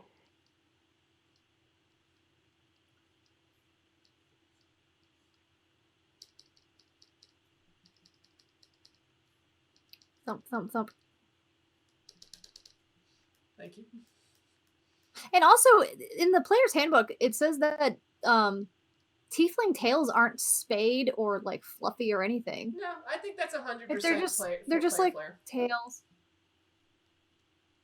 Oh, West actually, he does not actually grow physical horns when he rages. It's kind of like a shadowed silhouette that overtakes him when he rages because he's in a pact with Dis.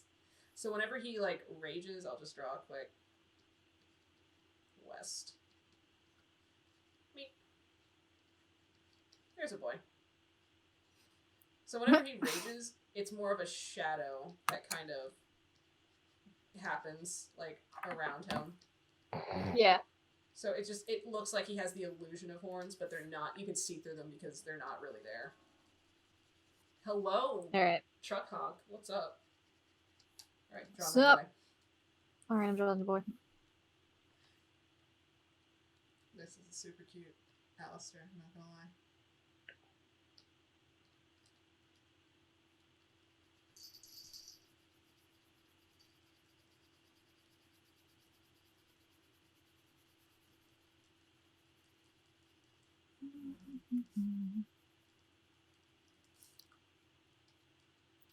But yeah, a lot of the stuff I was finding like on Reddit and whatnot that was talking about like the different kinds of tieflings. It was all kind of like the same thing, like tiefling rogue who grew up blah blah blah. But I really like the trickster one. Yeah, the trickster one. Yeah, that whole bringing a character to the table. I solely want to be this character because I want to piss people off. I want to piss Asmodeus off. That's my whole game. That's all you want in life. That is a character I will subscribe to. Thank you. Yeah. Oh gosh, what other tiefling things can we talk about? Those good old horny boys, as Shane so wonderfully put for us. Let's see what I got for my notes. I think we're pretty much covering it. You know, tiefling cliches or its tragic origin stories. Oh, I love his hair. West's hair is always my favorite to draw. West hair is fun. Low key. Low key. Excuse me, Jeremiah. Let me draw a quick. I have a tiefling character idea. It's a fun one. Wait. It's not working. Wait.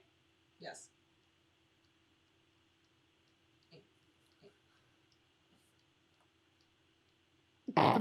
The low key. There we go. There's my next tiefling concept.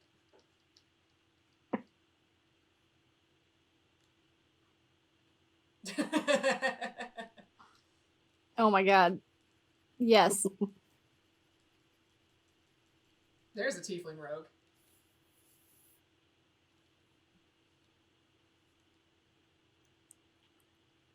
I like it. This is looking. With the ripped. Yeah, with like the horns just ripping through the hood. Yep. When it comes to tiefling rogues, that's the first thing that I think of. I'm like, if you're a rogue, and I usually see rogues wearing like those Assassin's Creed style hoods, where do your horns go? That is my question. Everyone forgets about the horns. Everybody forgets about the horns. I like to stay conscious of the horns because they are an inconvenience. And I know this because I cosplayed as a tiefling for Renfest one year, and let me fucking tell you how much of an inconvenience wearing horns is. You're knocking into shit always. You're mindful of where you're turning your head. Not to mention it strains your neck like a motherfucker. Are you talking about when you cosplayed as Stranger? Yes. A tiefling and a kigurumi? Oh gosh. Yes. I could drop this in a kigurumi. Should have put a sock on it. Why you gotta be doing that, me? He's going to be down here.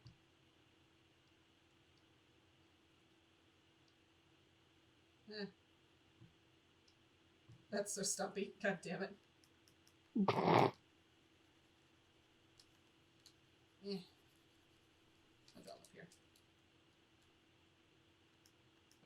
see a problem. Damn it.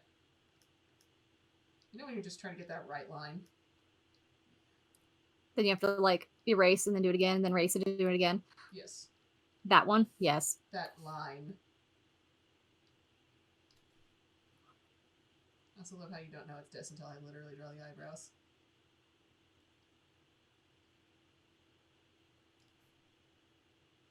This is the only tiefling that I love, thank you. I mean, he's a good tiefling. Jesus can say otherwise, but he's a good tiefling. Especially all this fun stuff that I'm finding out, especially last night. Is Jesus online still? I have need no to know how much money I need to bribe him with. Jesus, how much money does Lynn need to bribe you with to make Grayson canon in your campaign? Asking for a bro. Oh yeah, tieflings are not supposed to have any type of pupil or sclera in their eye. Yeah, according this is to true. Claire's handbook. Fight me. Nope. Oh god, that was a bad pupil. I'm trying to think what kind of Kigurumi I should put him in. Shortbeard, Rev is the best tiefling, you are correct. Yeah, Revelry is the best tiefling because he's a blue tiefling, and I love blue tieflings. Blue tieflings are best tieflings. One day I'll make a purple tiefling. I like my green tiefling. I'm very, very proud of that. I'm trying to figure out why I have a made purple Zevras tiefling. blue. I don't know. I don't know why I made him blue, now that I think about it. Especially the chub blue. Because I love my blue tieflings. Ooh, I should design Mana. I thought you did once. I did not. Oh wait, no, I did. I drew like a bust, but then I might. Yeah, you drew her once, I think. All right, there's a hood, and I don't know what he's wearing, but he's in a onesie. There he is. It's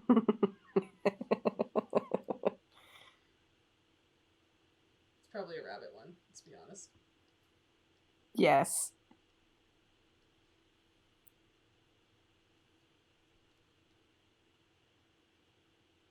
Yeah, I specifically made Zevras just for the AU for that one scene. No, I know why you did it. You did it as a foil to Dis because Dis is a big red tiefling. So you're like, yes. I want to make a big blue tiefling.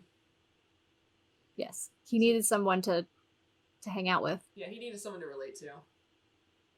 I don't know why I made him blue, but Cobalt I is did. a very good color. It's a very nice blue. I'm a fan of cerulean myself, if we're going to talk about types of blue. I don't exactly know what color blue Zephyr is, because I don't think I've ever... Well, no, I have fully colored Zephyr once. I just don't remember what blue I made him. I just picked a hashtag hue crap. That's all I did. I just color picked. I don't know the actual color. Honestly, that's what I did the same thing when I drew them for the OC whatever thingy, because I had to draw the siblings. I was just going, yeah, they're blue.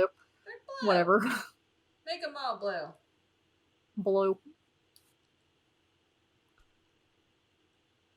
Tadpole, I love your shoemaker's son as well. Blue tiefling love all around. Oh no, my dog might start barking. I heard the neighbor's door. Oh wait, his head's still down. I'm sure, dude. I was just praising you for being good. I was just about to praise you for being good, and then you made a noise. Buddy. How dare you Buddy pal. prove me wrong? How dare you make a liar out of me, son? Guys, parenting is hard work. No, I'm going to keep this disc here because I think he belongs. And I'm going to keep him there until... Oh, okay, I see you're coloring him. What?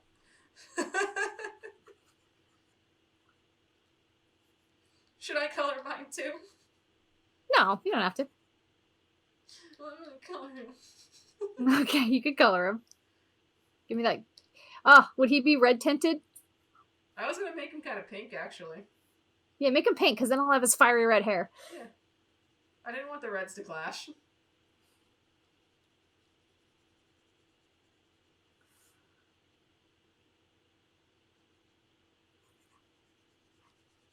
Pink tieflings. That's a good color.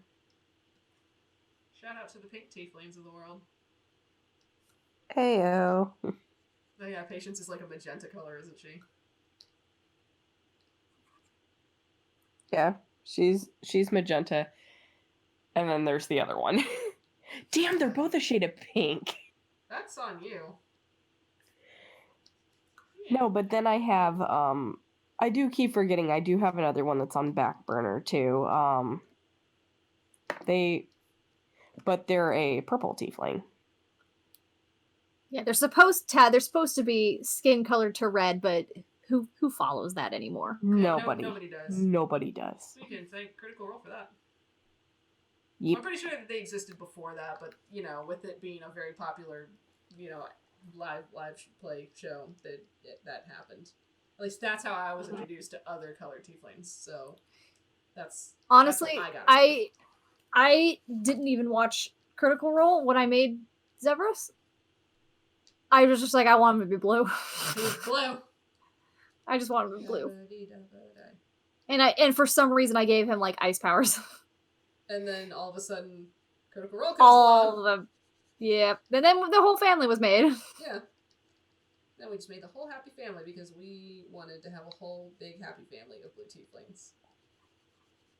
Which I hope, because I want to play Zephyr in the next live campaign that we do after Sacred World. I want to play Zephyr in that game, so I can't wait to throw all of that big blue family at Jesus and be like, look at them, make them NPCs. And I'm gonna. I'd love to. I would love to see Jesus play Zero.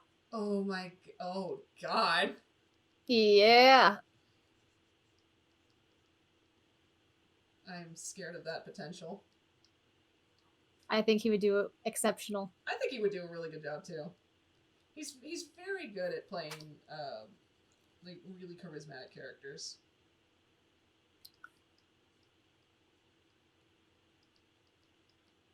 Like that one time when he played that elf that charmed West into betraying his friend. That was fun times. As you do. As you do.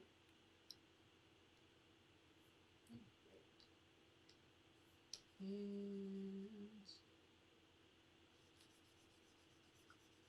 good stuff. What else we can?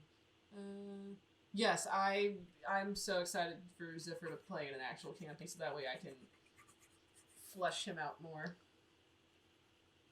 Because I like the story potential that as I have him built. I have him built in a very particular way, story-wise. Because I like to try to explore different character mindsets because I'm, I guess, weird like that.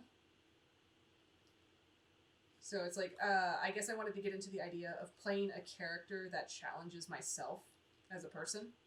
Which is why I play West. Because West greatly challenges the super socially anxious, not wanting to accept confrontation person that is me, and making me push forward and be like, no, I'm going to call you out in your face, and, you know, I'm going to be really loud and really uncomfortable about it, because this is how I think it should be, because I have a specific mindset. This is me, West. And it's also a challenge because West isn't very, as we talked about in the Monday podcast, West isn't very intellectually smart.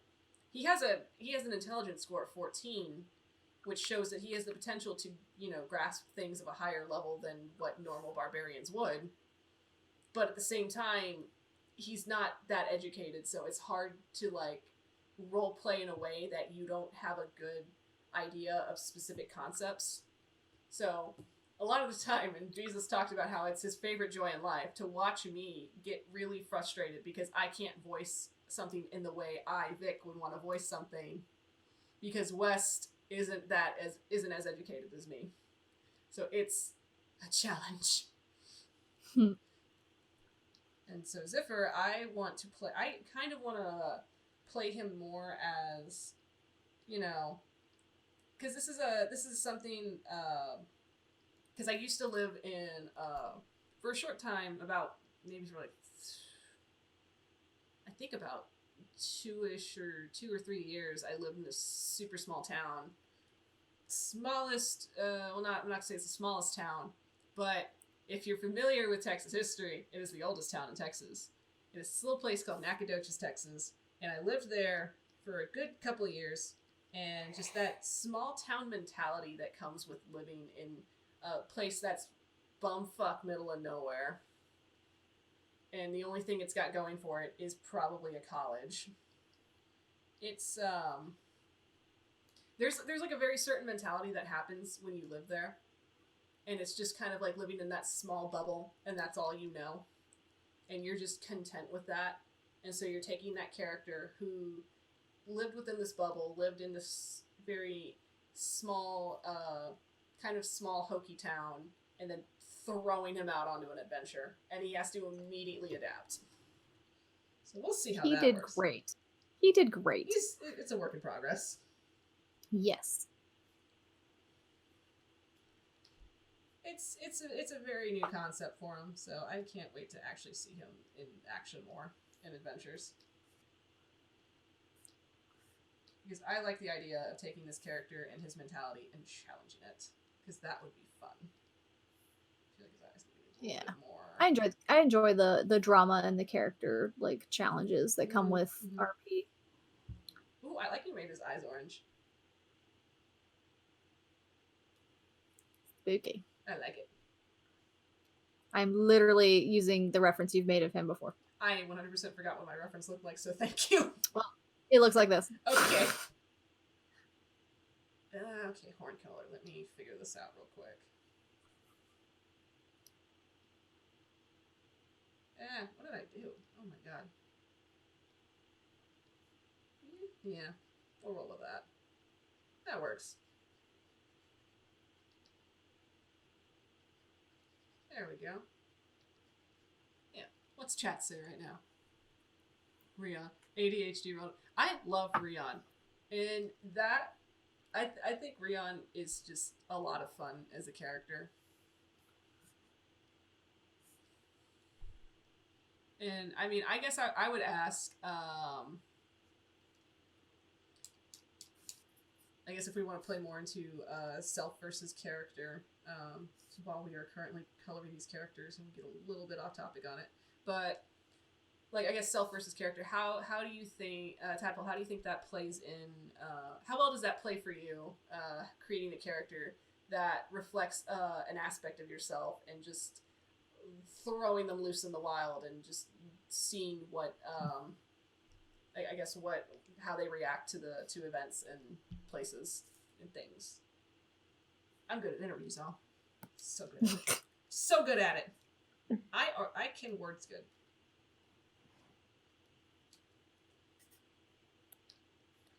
I'll just color Alistair in while I wait. Yeah, bro, look at us. We're like horny boys. Bro.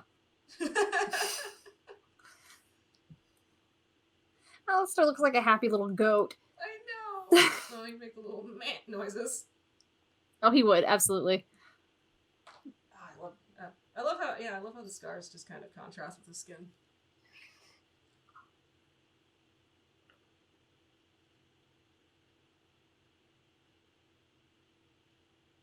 If they're completely just like Celsior, who's completely straight up evil and calculative. I kind of want to play in a campaign where there's like an evil character just to see how it rolls out.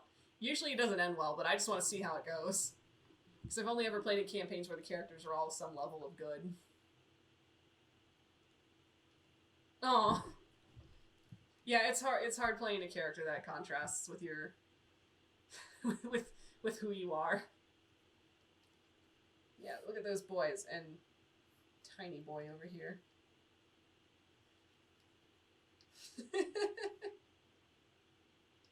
Meh.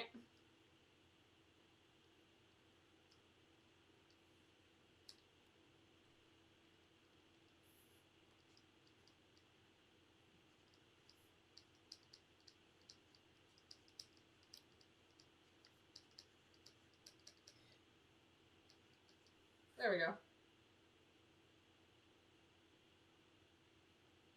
Perfect. Ooh, I like that highlight. That's a good highlight. Thank you. The cat just made a snore. Can I help you, sir? Of course he did. Are you comfortable? The cat's doing this thing where he likes to flop on the armchair and act like he's dead. He doesn't sleep like a normal cat. He like just splays both arms on either side and just he's just face down in the armchair like he's dead. Yes, that's how he is. I was like, I would love to show chat, but I'm like, I could literally draw it right now. Okay, so here's the armchair, and here is the cat. This is literally how he sleeps. Just like that. I mean, that's a mood. It is such a mood. I don't understand it. He's always done that, though. Cat Brookin, please return. Cat.exe has stopped working. Alright, I'm gonna save these boys. They look so good. I love them. They're so good. There you go, chat. I made West as a tiefling. I hope you're happy. Smarty boys. Hannah was mentioning something about being auto-modded. Auto what? Is that Modded. Auto-modded? Ooh, like in what way? That's weird.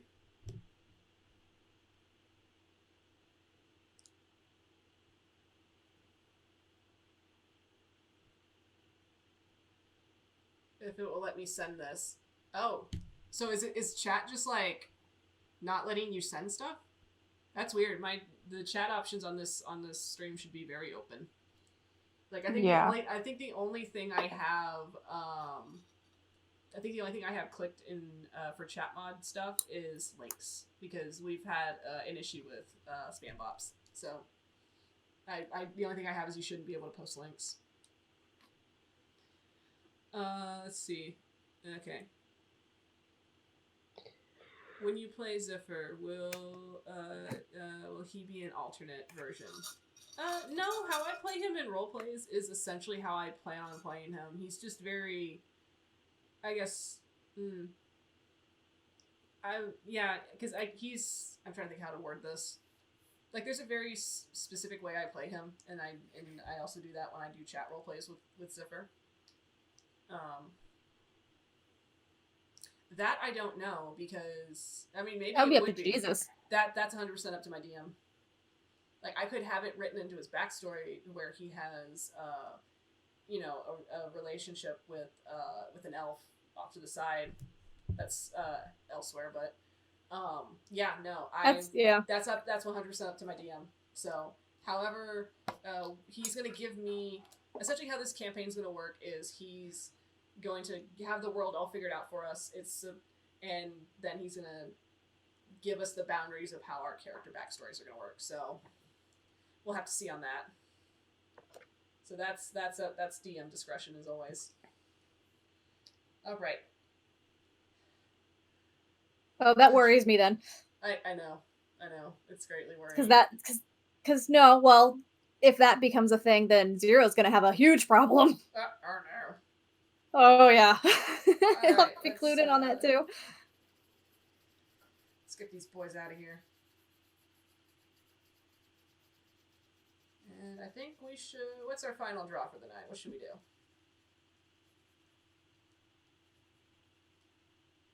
I don't know. How should we end this?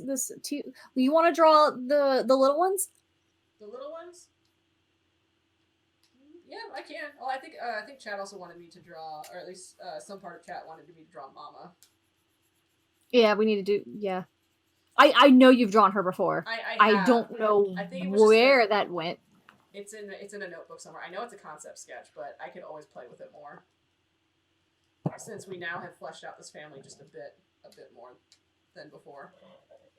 So I'm thinking, should I draw Mama as is?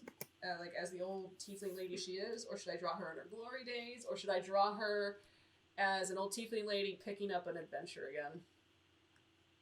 Draw her as the old tiefling picking up an adventure. All right, yeah, I'll do that. I think that's fun. Oh yeah, Shortbeard. I'll draw Devilbot. Devilbot 9000. Draw Devilbot 9000. I want to see that. Yeah. Yeah, I'll draw Devilbot. Okay. Let's start with Mama.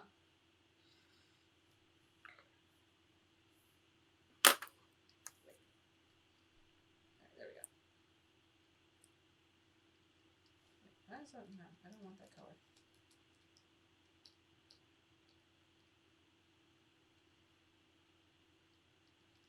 Alright, so just to preface with, Mama is Zero, Ziffer, and Zebrus's mother.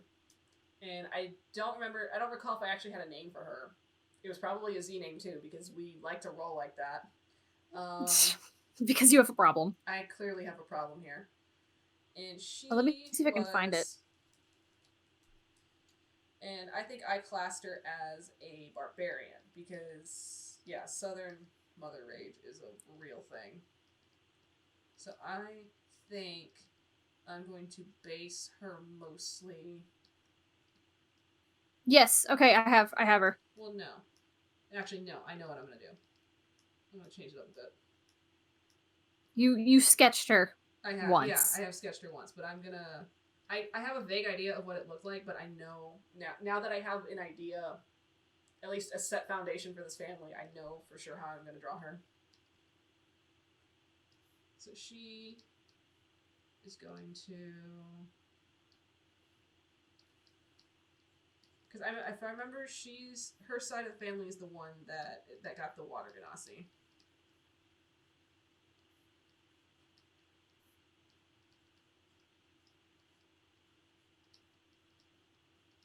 And even though she's gonna look a little bit different from her boys, you can probably still see a lot of. At least I'm gonna say Zipper probably resembles her the most. Minus. Oh my god! This is when we were building him. Yeah. You literally named Ziffer 0 like the panel up, and then you sketched both of them, and then we were talking about what he was like in the AU. And he has the gentleman southern draw. That's right. Yep. That's right. I gave him more of a southern gentleman kind of talking point. Originally, I wanted Wes to talk like that, but then I got tired of it immediately. So I was like, no, that doesn't fit. And then I just stopped. So I wanted him to have more of a country boy accent because he lived in the mountains, and then I just started. Zevrus was the one that was going to have the southern gentleman, and then the family was originally going to have a Cajun accent. That's right. Yep. I do declare, Mr. Tadrick, you've got me in a right tizzy. I do declare, Mr. Tadrick. Oh, dear Lord. Let me see how do I incorporate, I'm trying to think, because I have to work backwards now. How am I going to incorporate all three boys into this? Yeah, good luck with that. I know, right? I feel like she's taking up like 90% of the canvas, and I'm sorry. Expand this. Expand this! I think you're in charge of expand this time. Because I think I tried and it didn't let me. I didn't, How did that? Oh, it's because you left. Yeah, that's why. So you gotta expand it, bro. Boop. Expand that can't, bro. Expand this. Oh goodness, that's a big canvas. Wait, what am I doing? No, that's not what I wanted to do. That's what I keep getting things mixed up with Clip Studio, and that's not fun.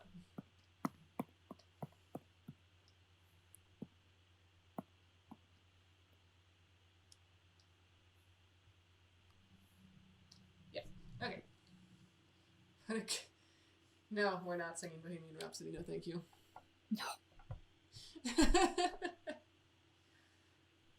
So, chat, tell us about your Tieflings, since we're gonna be drawing this for a while.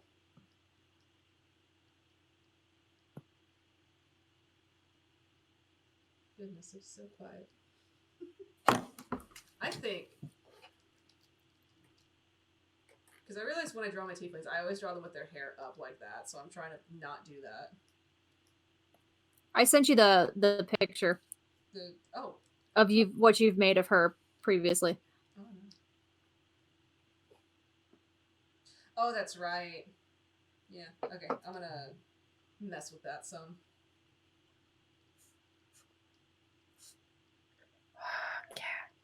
Cat?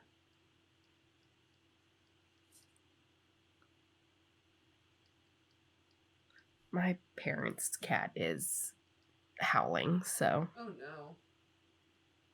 Poor Bubba. Oh, poor kitty. Alright, I'm gonna do something like that.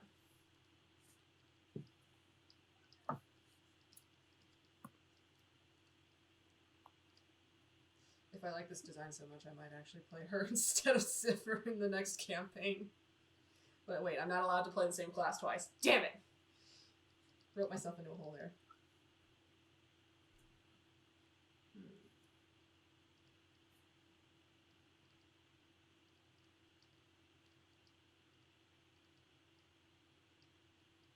Let's see if I can make a tiefling construct. Make a tiefling construct.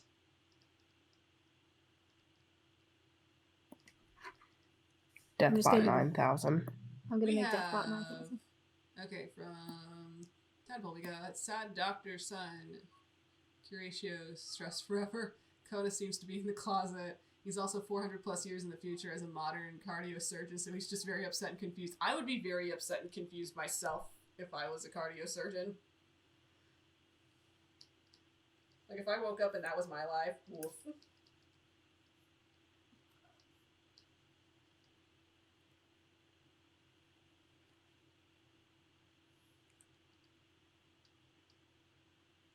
trying to think what kind of clothes I should have her wear. Also, she's got like a mace, because yes. Well, no, I don't think it would be a mace. I like playing in the bludgeoning tools too much for barbarians, obviously. She just runs around with a big old frying pan. A big old frying pan. No. A big iron skillet. Oh my god. Good Yeah, lord, that is a big hell of a iron weapon. skillet. Beat the shit out of people with that.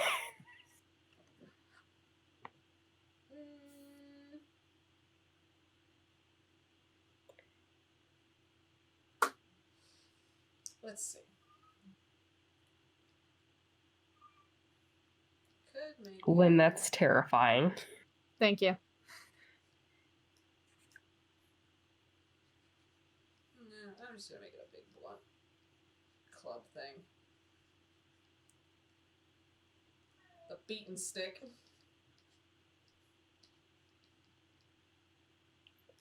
It's my whooping stick. It's the whooping stick. It's like this giant mace thing. And it's like, Mama, no. Oh god, I hear the cat. Oh my goodness, sorry. No, you're fine. I apologize. Cat's gonna cat. No helping it.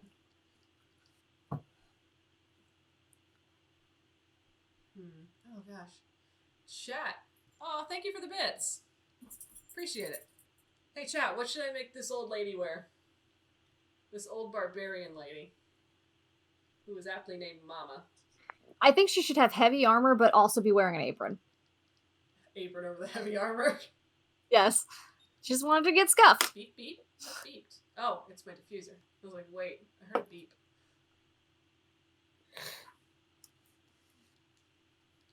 I'm just gonna make me draw heavy armor. What kind of heavy armor?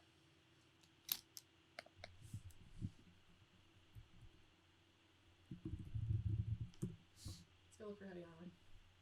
Because I have to always remember to look for reference. Like, intense armor with a lace. Oh. Interesting. Let me think. Okay. As I get my reference for what kind of general look I want my armor to have. What you drawing, Lynn? I'm drawing Deathbot. Deathbot. 9000. And Beep boop beep. Beep boop. Deathbot 9000, who is the soul of a tiefling stuck in a construct. Look at us making such good character ideas. Oh god, Well, it's so good armor. that was chat's idea. That is chat's idea. That's a good idea, chat. Thank you for that. I might put her in. Wow. My voice cracked.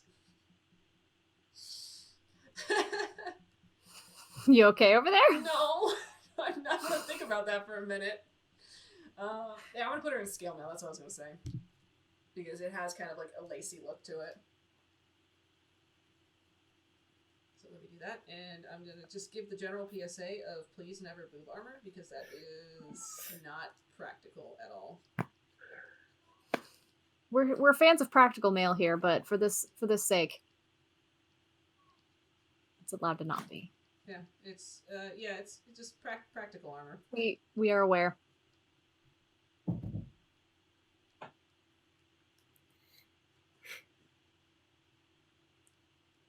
Maybe I should make the armor look like an apron, Oh, there you go. an iron apron. Oh god, Yes. it's like it's a chainmail apron.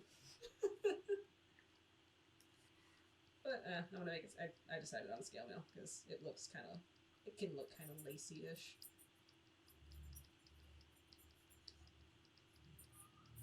Kind of roll with that design. It's gonna look messy because it's a sketch layer.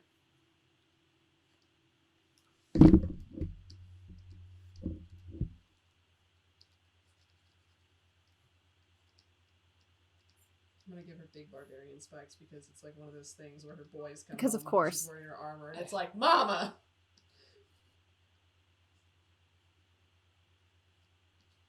How do you think Mama met her husband? How did Mama meet her husband? Well, from my lore, the Pa, as we call him, the Pa. farm is under his family because the farm came from his father and his mother, and his father was a furball, so he's a furball druid, and they ended up with a tiefling son because genetics are weird. Or I think the mother was a tiefling is what I wrote, but. So initially he's the one from the small town, and Mama's the one who is the big adventuring hero who kind of showed up and put her roots down. So maybe she saved him from a monster or something. You know, that whole... Because I love that whole dynamic of big, strong character and tiny husband.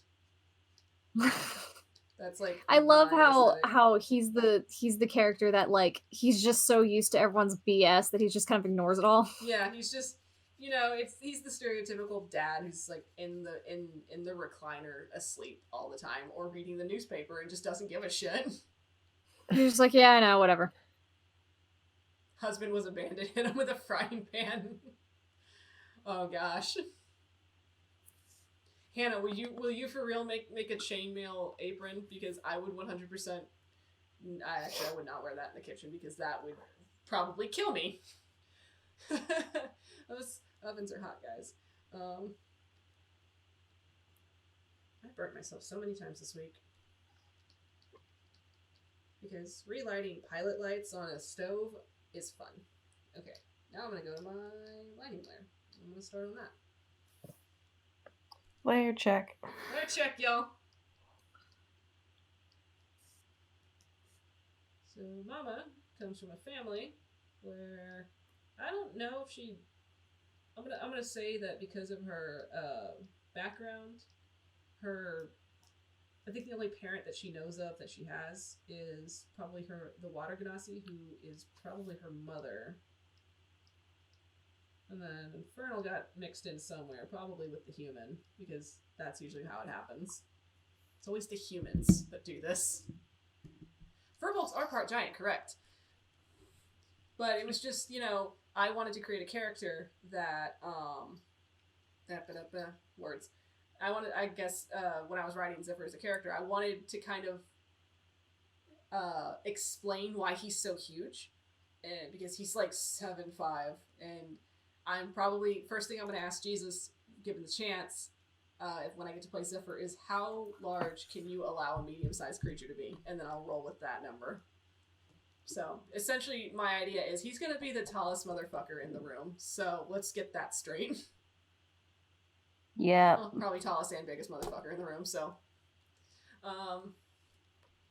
Because I like the idea of Gentle Giant. That's usually my favorite kind of thing to play with. He's literally Ferdinand. Don't. What? Get away from me. That's cute. How dare you call me out?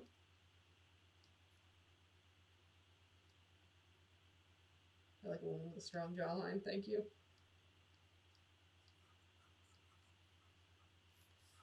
Yeah, no, so I kind of wrote in the idea of Zephyr's grandfather being a Furbolg to tie into his druid roots, because Furbolgs typically are druids. Typically, not always, but his grandfather is a Furbolg druid, and that's how he learned how to be a druid through family, and so Furbolg TV, so just I wanted to play with the idea of mixing races like always. So Furbolg Tiefling mix creates Zephyr, who is a big blue cow man, because I love it. And then Mama had a bunch of other boys, and by a bunch I mean 3, just 3 boys that all look like giant blue cows, because we loved the look.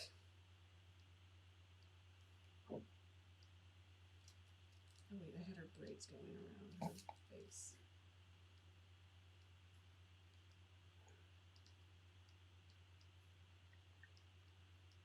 I love this woman, and I would love for her to be an NPC in something.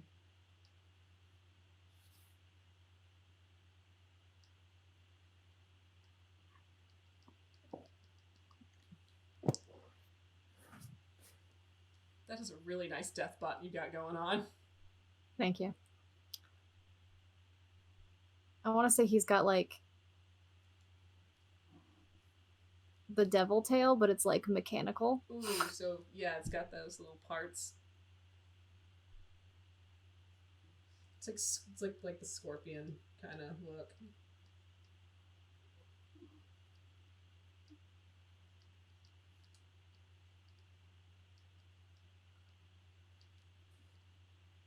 Apparently, I had a thing for pauldrons today.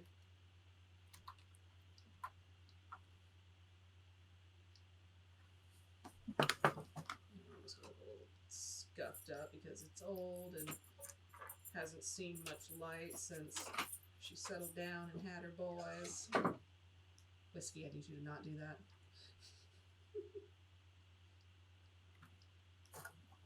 Whiskey, I hear everything you do. He's being annoying. And so does the entire world. The entire world hears what you're doing, Whiskey.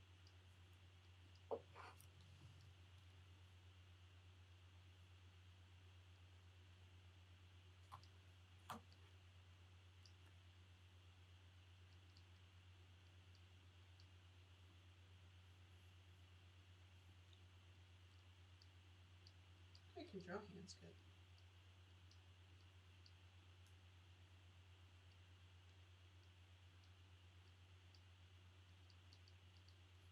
We're gonna just work with that. Alright. So what would you class your deathbot as? That's a good question. Probably Sure. fighter. Fighter? Yeah. Little RoboCop. He is Oh my god, it's RoboCop. Wee woo, wee woo. a horned RoboCop. Oh my god. D&D campaign of RoboCop. I'd play it.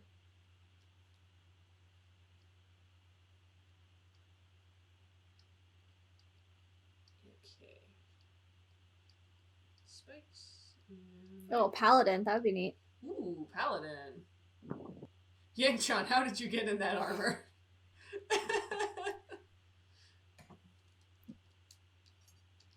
How many times do we have to tell you, old man? Yangchan could have totally gotten just some like kick-ass armor. Yangchan, get in the robot. Yeah, Yangchan, get in the robot. Get in the robot, Yangchan. Shortbeard says it's a conquest paladin, so that's what he is. Ooh, I like that.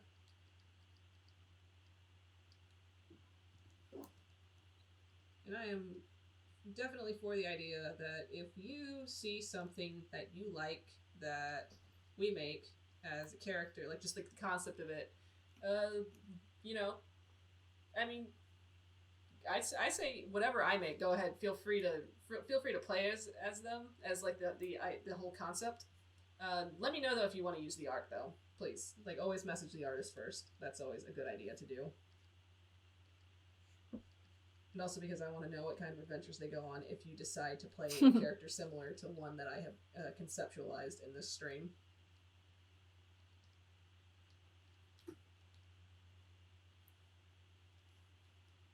John, how'd you get that armored determination?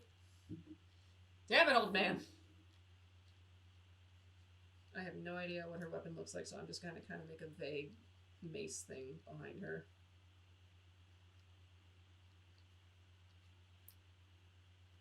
It's just very pointy and weird. Just know it's the beaten stick. Yep.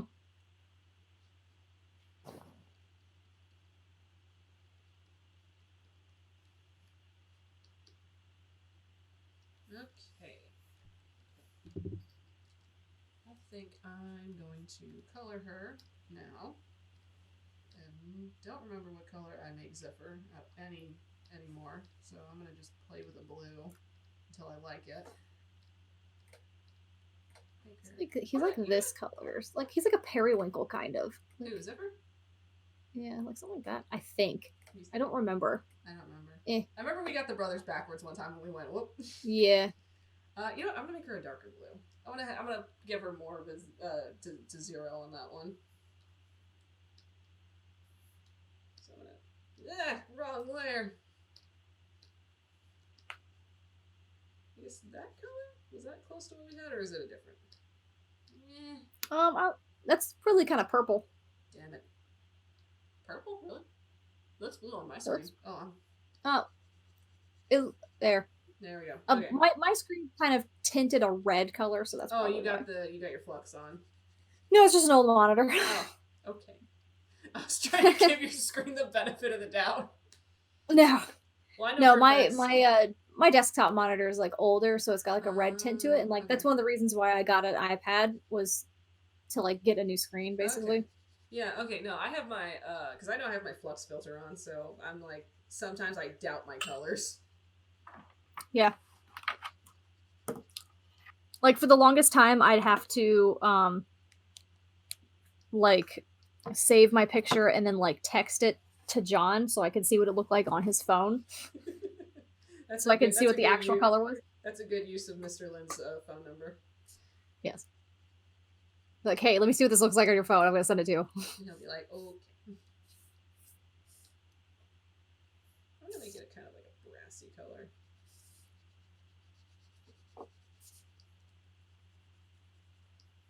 You know, I'd probably get this done faster if I just upped the brush. Bing. Oh no, tab of the left, the draw pile.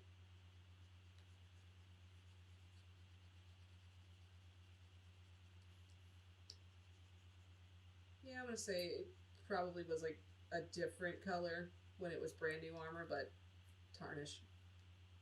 It happens. It happens. She's been retired. She was raising 3 boys on a farm.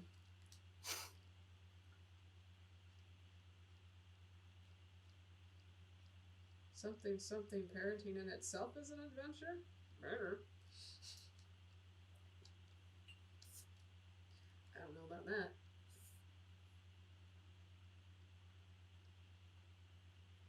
Okay. What, you gonna do colors for yours, bro? What are you gonna do? Nah, I'm not gonna do colors. That's fair. That's a fair thing. I kind of like him just being the black outline. Yeah, that's nice. I think it looks neat.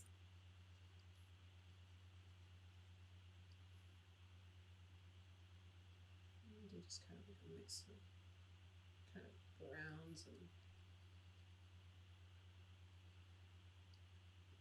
not trying to be neat about this at all.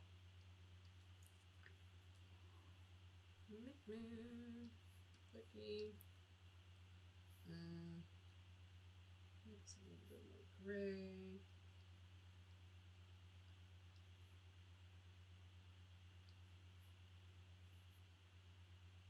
There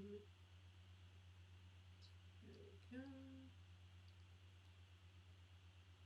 Parenting is another chapter in the same adventure. I don't know it. Oh no, it's how this computer updated. Oh! Dang, that sucks.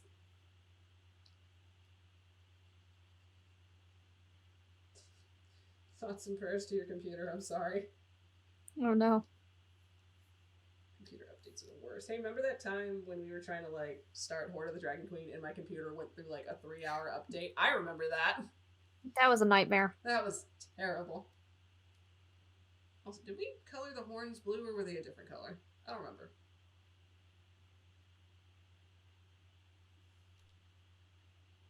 I'm gonna just color it blue until I'm told wrong. I'm gonna start coloring the horn blue until I'm wrong. Were they blue? Did we always color them blue, or are they? I know. Well, they were like a brown color. Okay. I mean, they could be whatever you want. I know, but I want to be accurate to the source material. I'm gonna do that. I'll work with that. And let me... Should I make her hair black or more gray? Oh, I think gray would be cute. Aw, okay, I'll do gray.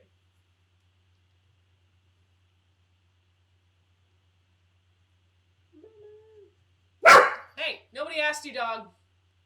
Nobody asked you. Oh my god, doggo. Hold please. Hold please while the dog barks. Can't knock it off. Hey, go lay down. Please. Please go lay down. Come here. Get up here. You are banished to this couch, and you're going to stay here, okay? Oh my god.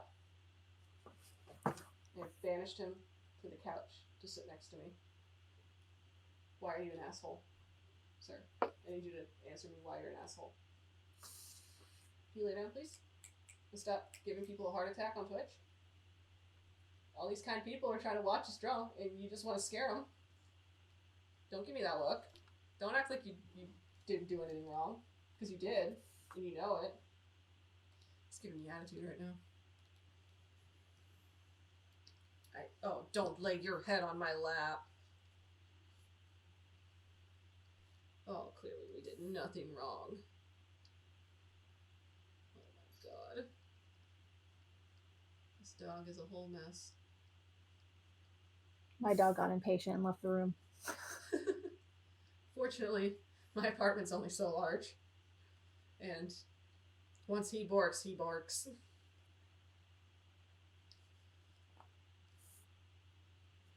Right.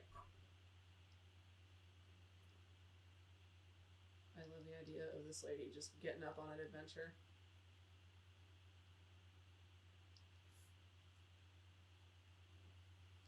Yeah, rest in peace to the headphone users. I'm so sorry.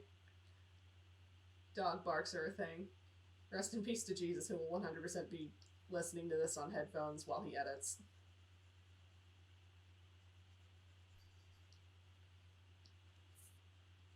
Okay, got her here.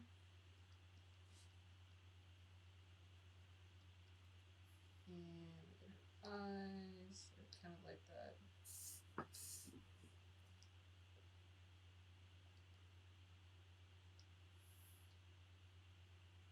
I'm gonna roll with that for that color.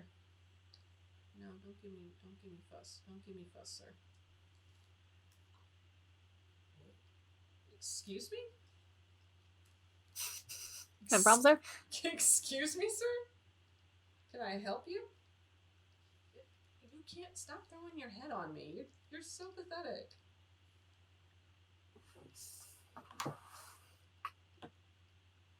Okay, chat, I need you to not believe this dog's lies because he did bad. And he's trying to tell me he did not.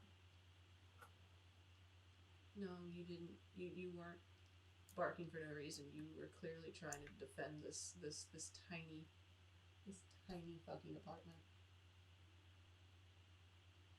Clearly there was a monster outside and we were right. Yes, Jeremiah, it's gonna be on YouTube! From here on, all our videos are edited and uploaded to YouTube. Thank you very much. No, wait, that's not the right color. No. That's not the right color. I just went colorblind. Holy shit. There we go. That's the highlight I'm looking for.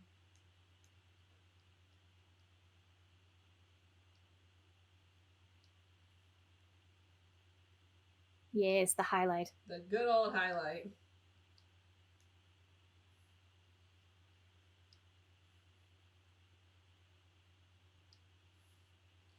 Oh, right. I was going somewhere with this. Don't remember where I was going with it. What the heck? No. It's so hard to figure out colors in draw pile.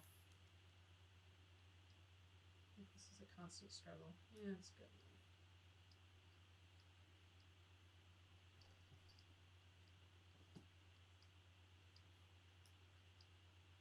People ask me if I have a method or whatever when I draw. I don't. I really don't. I just see what happens. Most people don't. I just see what happens.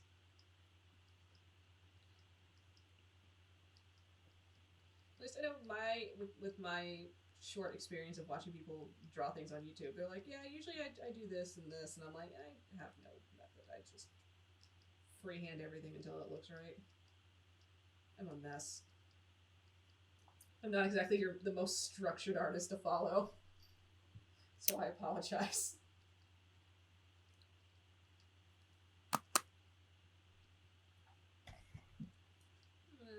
No. Watch me struggle with color theory, guys. You got this. Doing? You're doing it. I'm doing it one goddamn scale at a time. I mean, it wouldn't be all the way to the side though. No, It would like stop about halfway through. Yeah, it's about right here, so I'll stop it. Yeah. There we go. Yeah. Yeah, it works.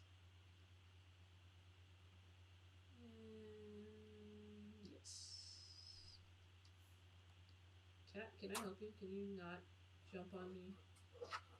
I'm trying to do work. My dog is scratching at the door. I know this doesn't look like work to you, but this is work to me. Animals have no respect for what I do in this house. No, that doesn't care. I want to make it brown. Or, no, maybe I should make it... What color should I make it? I should make it a different color. Kind of contrast her. Her beaten stick. Yeah, beaten stick. I would say like a dark, like red brown. Ooh, okay. Or silver, but silver I think would mesh too much with that. Like, yeah, that's what I was thinking. Armor color. It's gonna blend in with her hair. Yeah, I imagine like that thing's like a wooden stick of a nice redwood tree. Big old wooden stick. There we go. I'll try to find that happy medium. Yeah.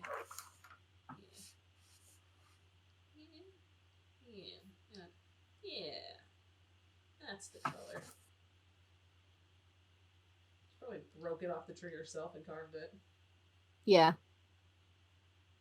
Or someone in her family did. Probably.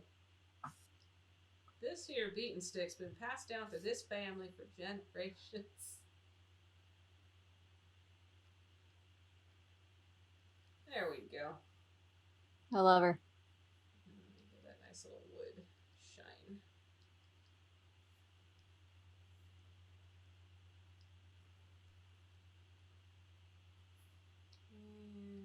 And color difference.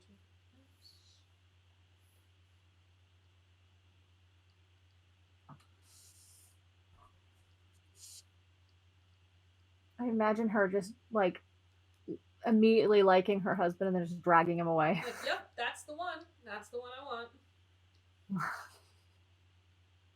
That poor man.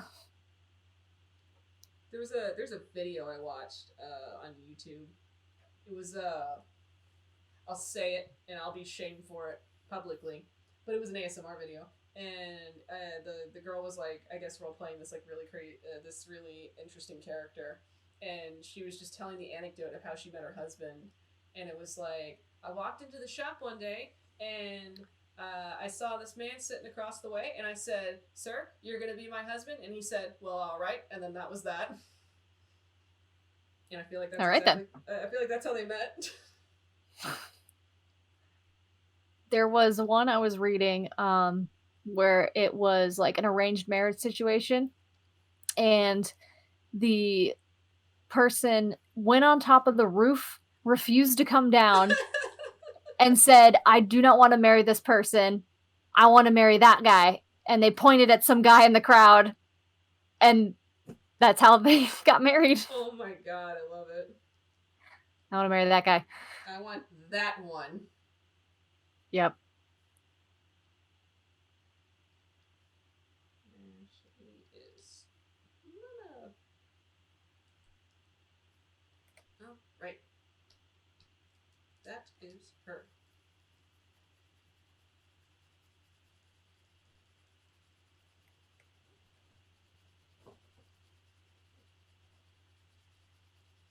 And as always, I subscribe to the brand of there is never enough plus-size characters in Dungeons & Dragons, so here we are. I will die on this hill! Aw. Okay, and it is now. In the future time, it's 1:44. In my time, it's 12:44. Yes. So I think we're over on time. So Yes. would you say this was a successful tiefling episode? Think we drew enough I tieflings? think so. Talked about enough We did. tieflings? We drew a whole bunch of tieflings. We drew so many tieflings. So many different types of tieflings. I've got like a million character ideas now that I'm gonna play around with, and I hope everybody else it was inspired in their own way to take tieflings and run with it in a way that they find interesting, even if you never cared for the race itself. If you kind of came into Dungeons and Dragons hating it and you want to try to do like a different spin on it, I really encourage. Me personally, I encourage, if there's something that you feel a little meh on or you're not sure on it, try to take it and spin it in a way that you think you would like it, and then just explore. Just explore, play with it, see how you like it. You know, it's a fun way to learn different things and kind of gain a new perspective. I always recommend giving that a shot. So yeah, okay, so that's. Thank you for joining us for Demiplanes and Doodles. It was a fun Tief talk. What are we gonna do next time? I don't know. What should we do? Chat. Yeah, I say either ask chat or ask the Alistair Discord what they want to do. Yeah, let's either or. I mean, almost like I'm gonna say like maybe like 80% of the chat's Alistair Discord. Yes. So yeah. And I'm okay with. Yeah, we'll put a poll out during the week and be like, hey, what do you want? What do you guys want to see? And we'll talk about it. I like the idea of running through different race types. That's a fun thing. But if there's something else you guys want to see, just let us know. Hit up either me or Lynn on the Alistair Discord if you want to join. Subscribe for as little as $1 a month on our Patreon for Alistair. You can always message Lynn on Facebook. We're on Facebook. I'm a little bit more obscure than Lynn is, because Lynn's got a whole illustration page, and you can go follow her there. You can also find us on the D&D Fantasy Art page, so if you want to find us through there, I'm there, Lynn's there. Or you can bug us on the Divine and Conquer Twitter, because that is always open for suggestions. If there's things you want to see, just DM it, and one of the many gremlins that live in the wall will look at it, and we will hold council. Hold council, yeah. Yes. You know, the Gremlin Council. So yeah, thanks for watching, guys. So we'll call it a night here. What do we want to say before we sign off? No matter what the player handbook says, play whatever character you want, however you want. Play however you want. Have fun. It's D&D's about having fun. So yeah. Well, So go have fun. Go have fun. adventures. Go have adventures And tell us about them. Tell us about them and be excellent, guys, bros. Okay. Be excellent. Be excellent. As always, these videos will be edited, put on YouTube under Divine and Conquer, so you can check us out there. Well, if you are interested in Magic the Gathering, we have a Magic the Gathering streams tomorrow night. If you follow our Twitch channel, you'll get the notification for it. And if not, check us out Monday night at 7:30 Texas time, and we'll be playing Horde of the Dragon Queen. So, night, guys. See you then. Night.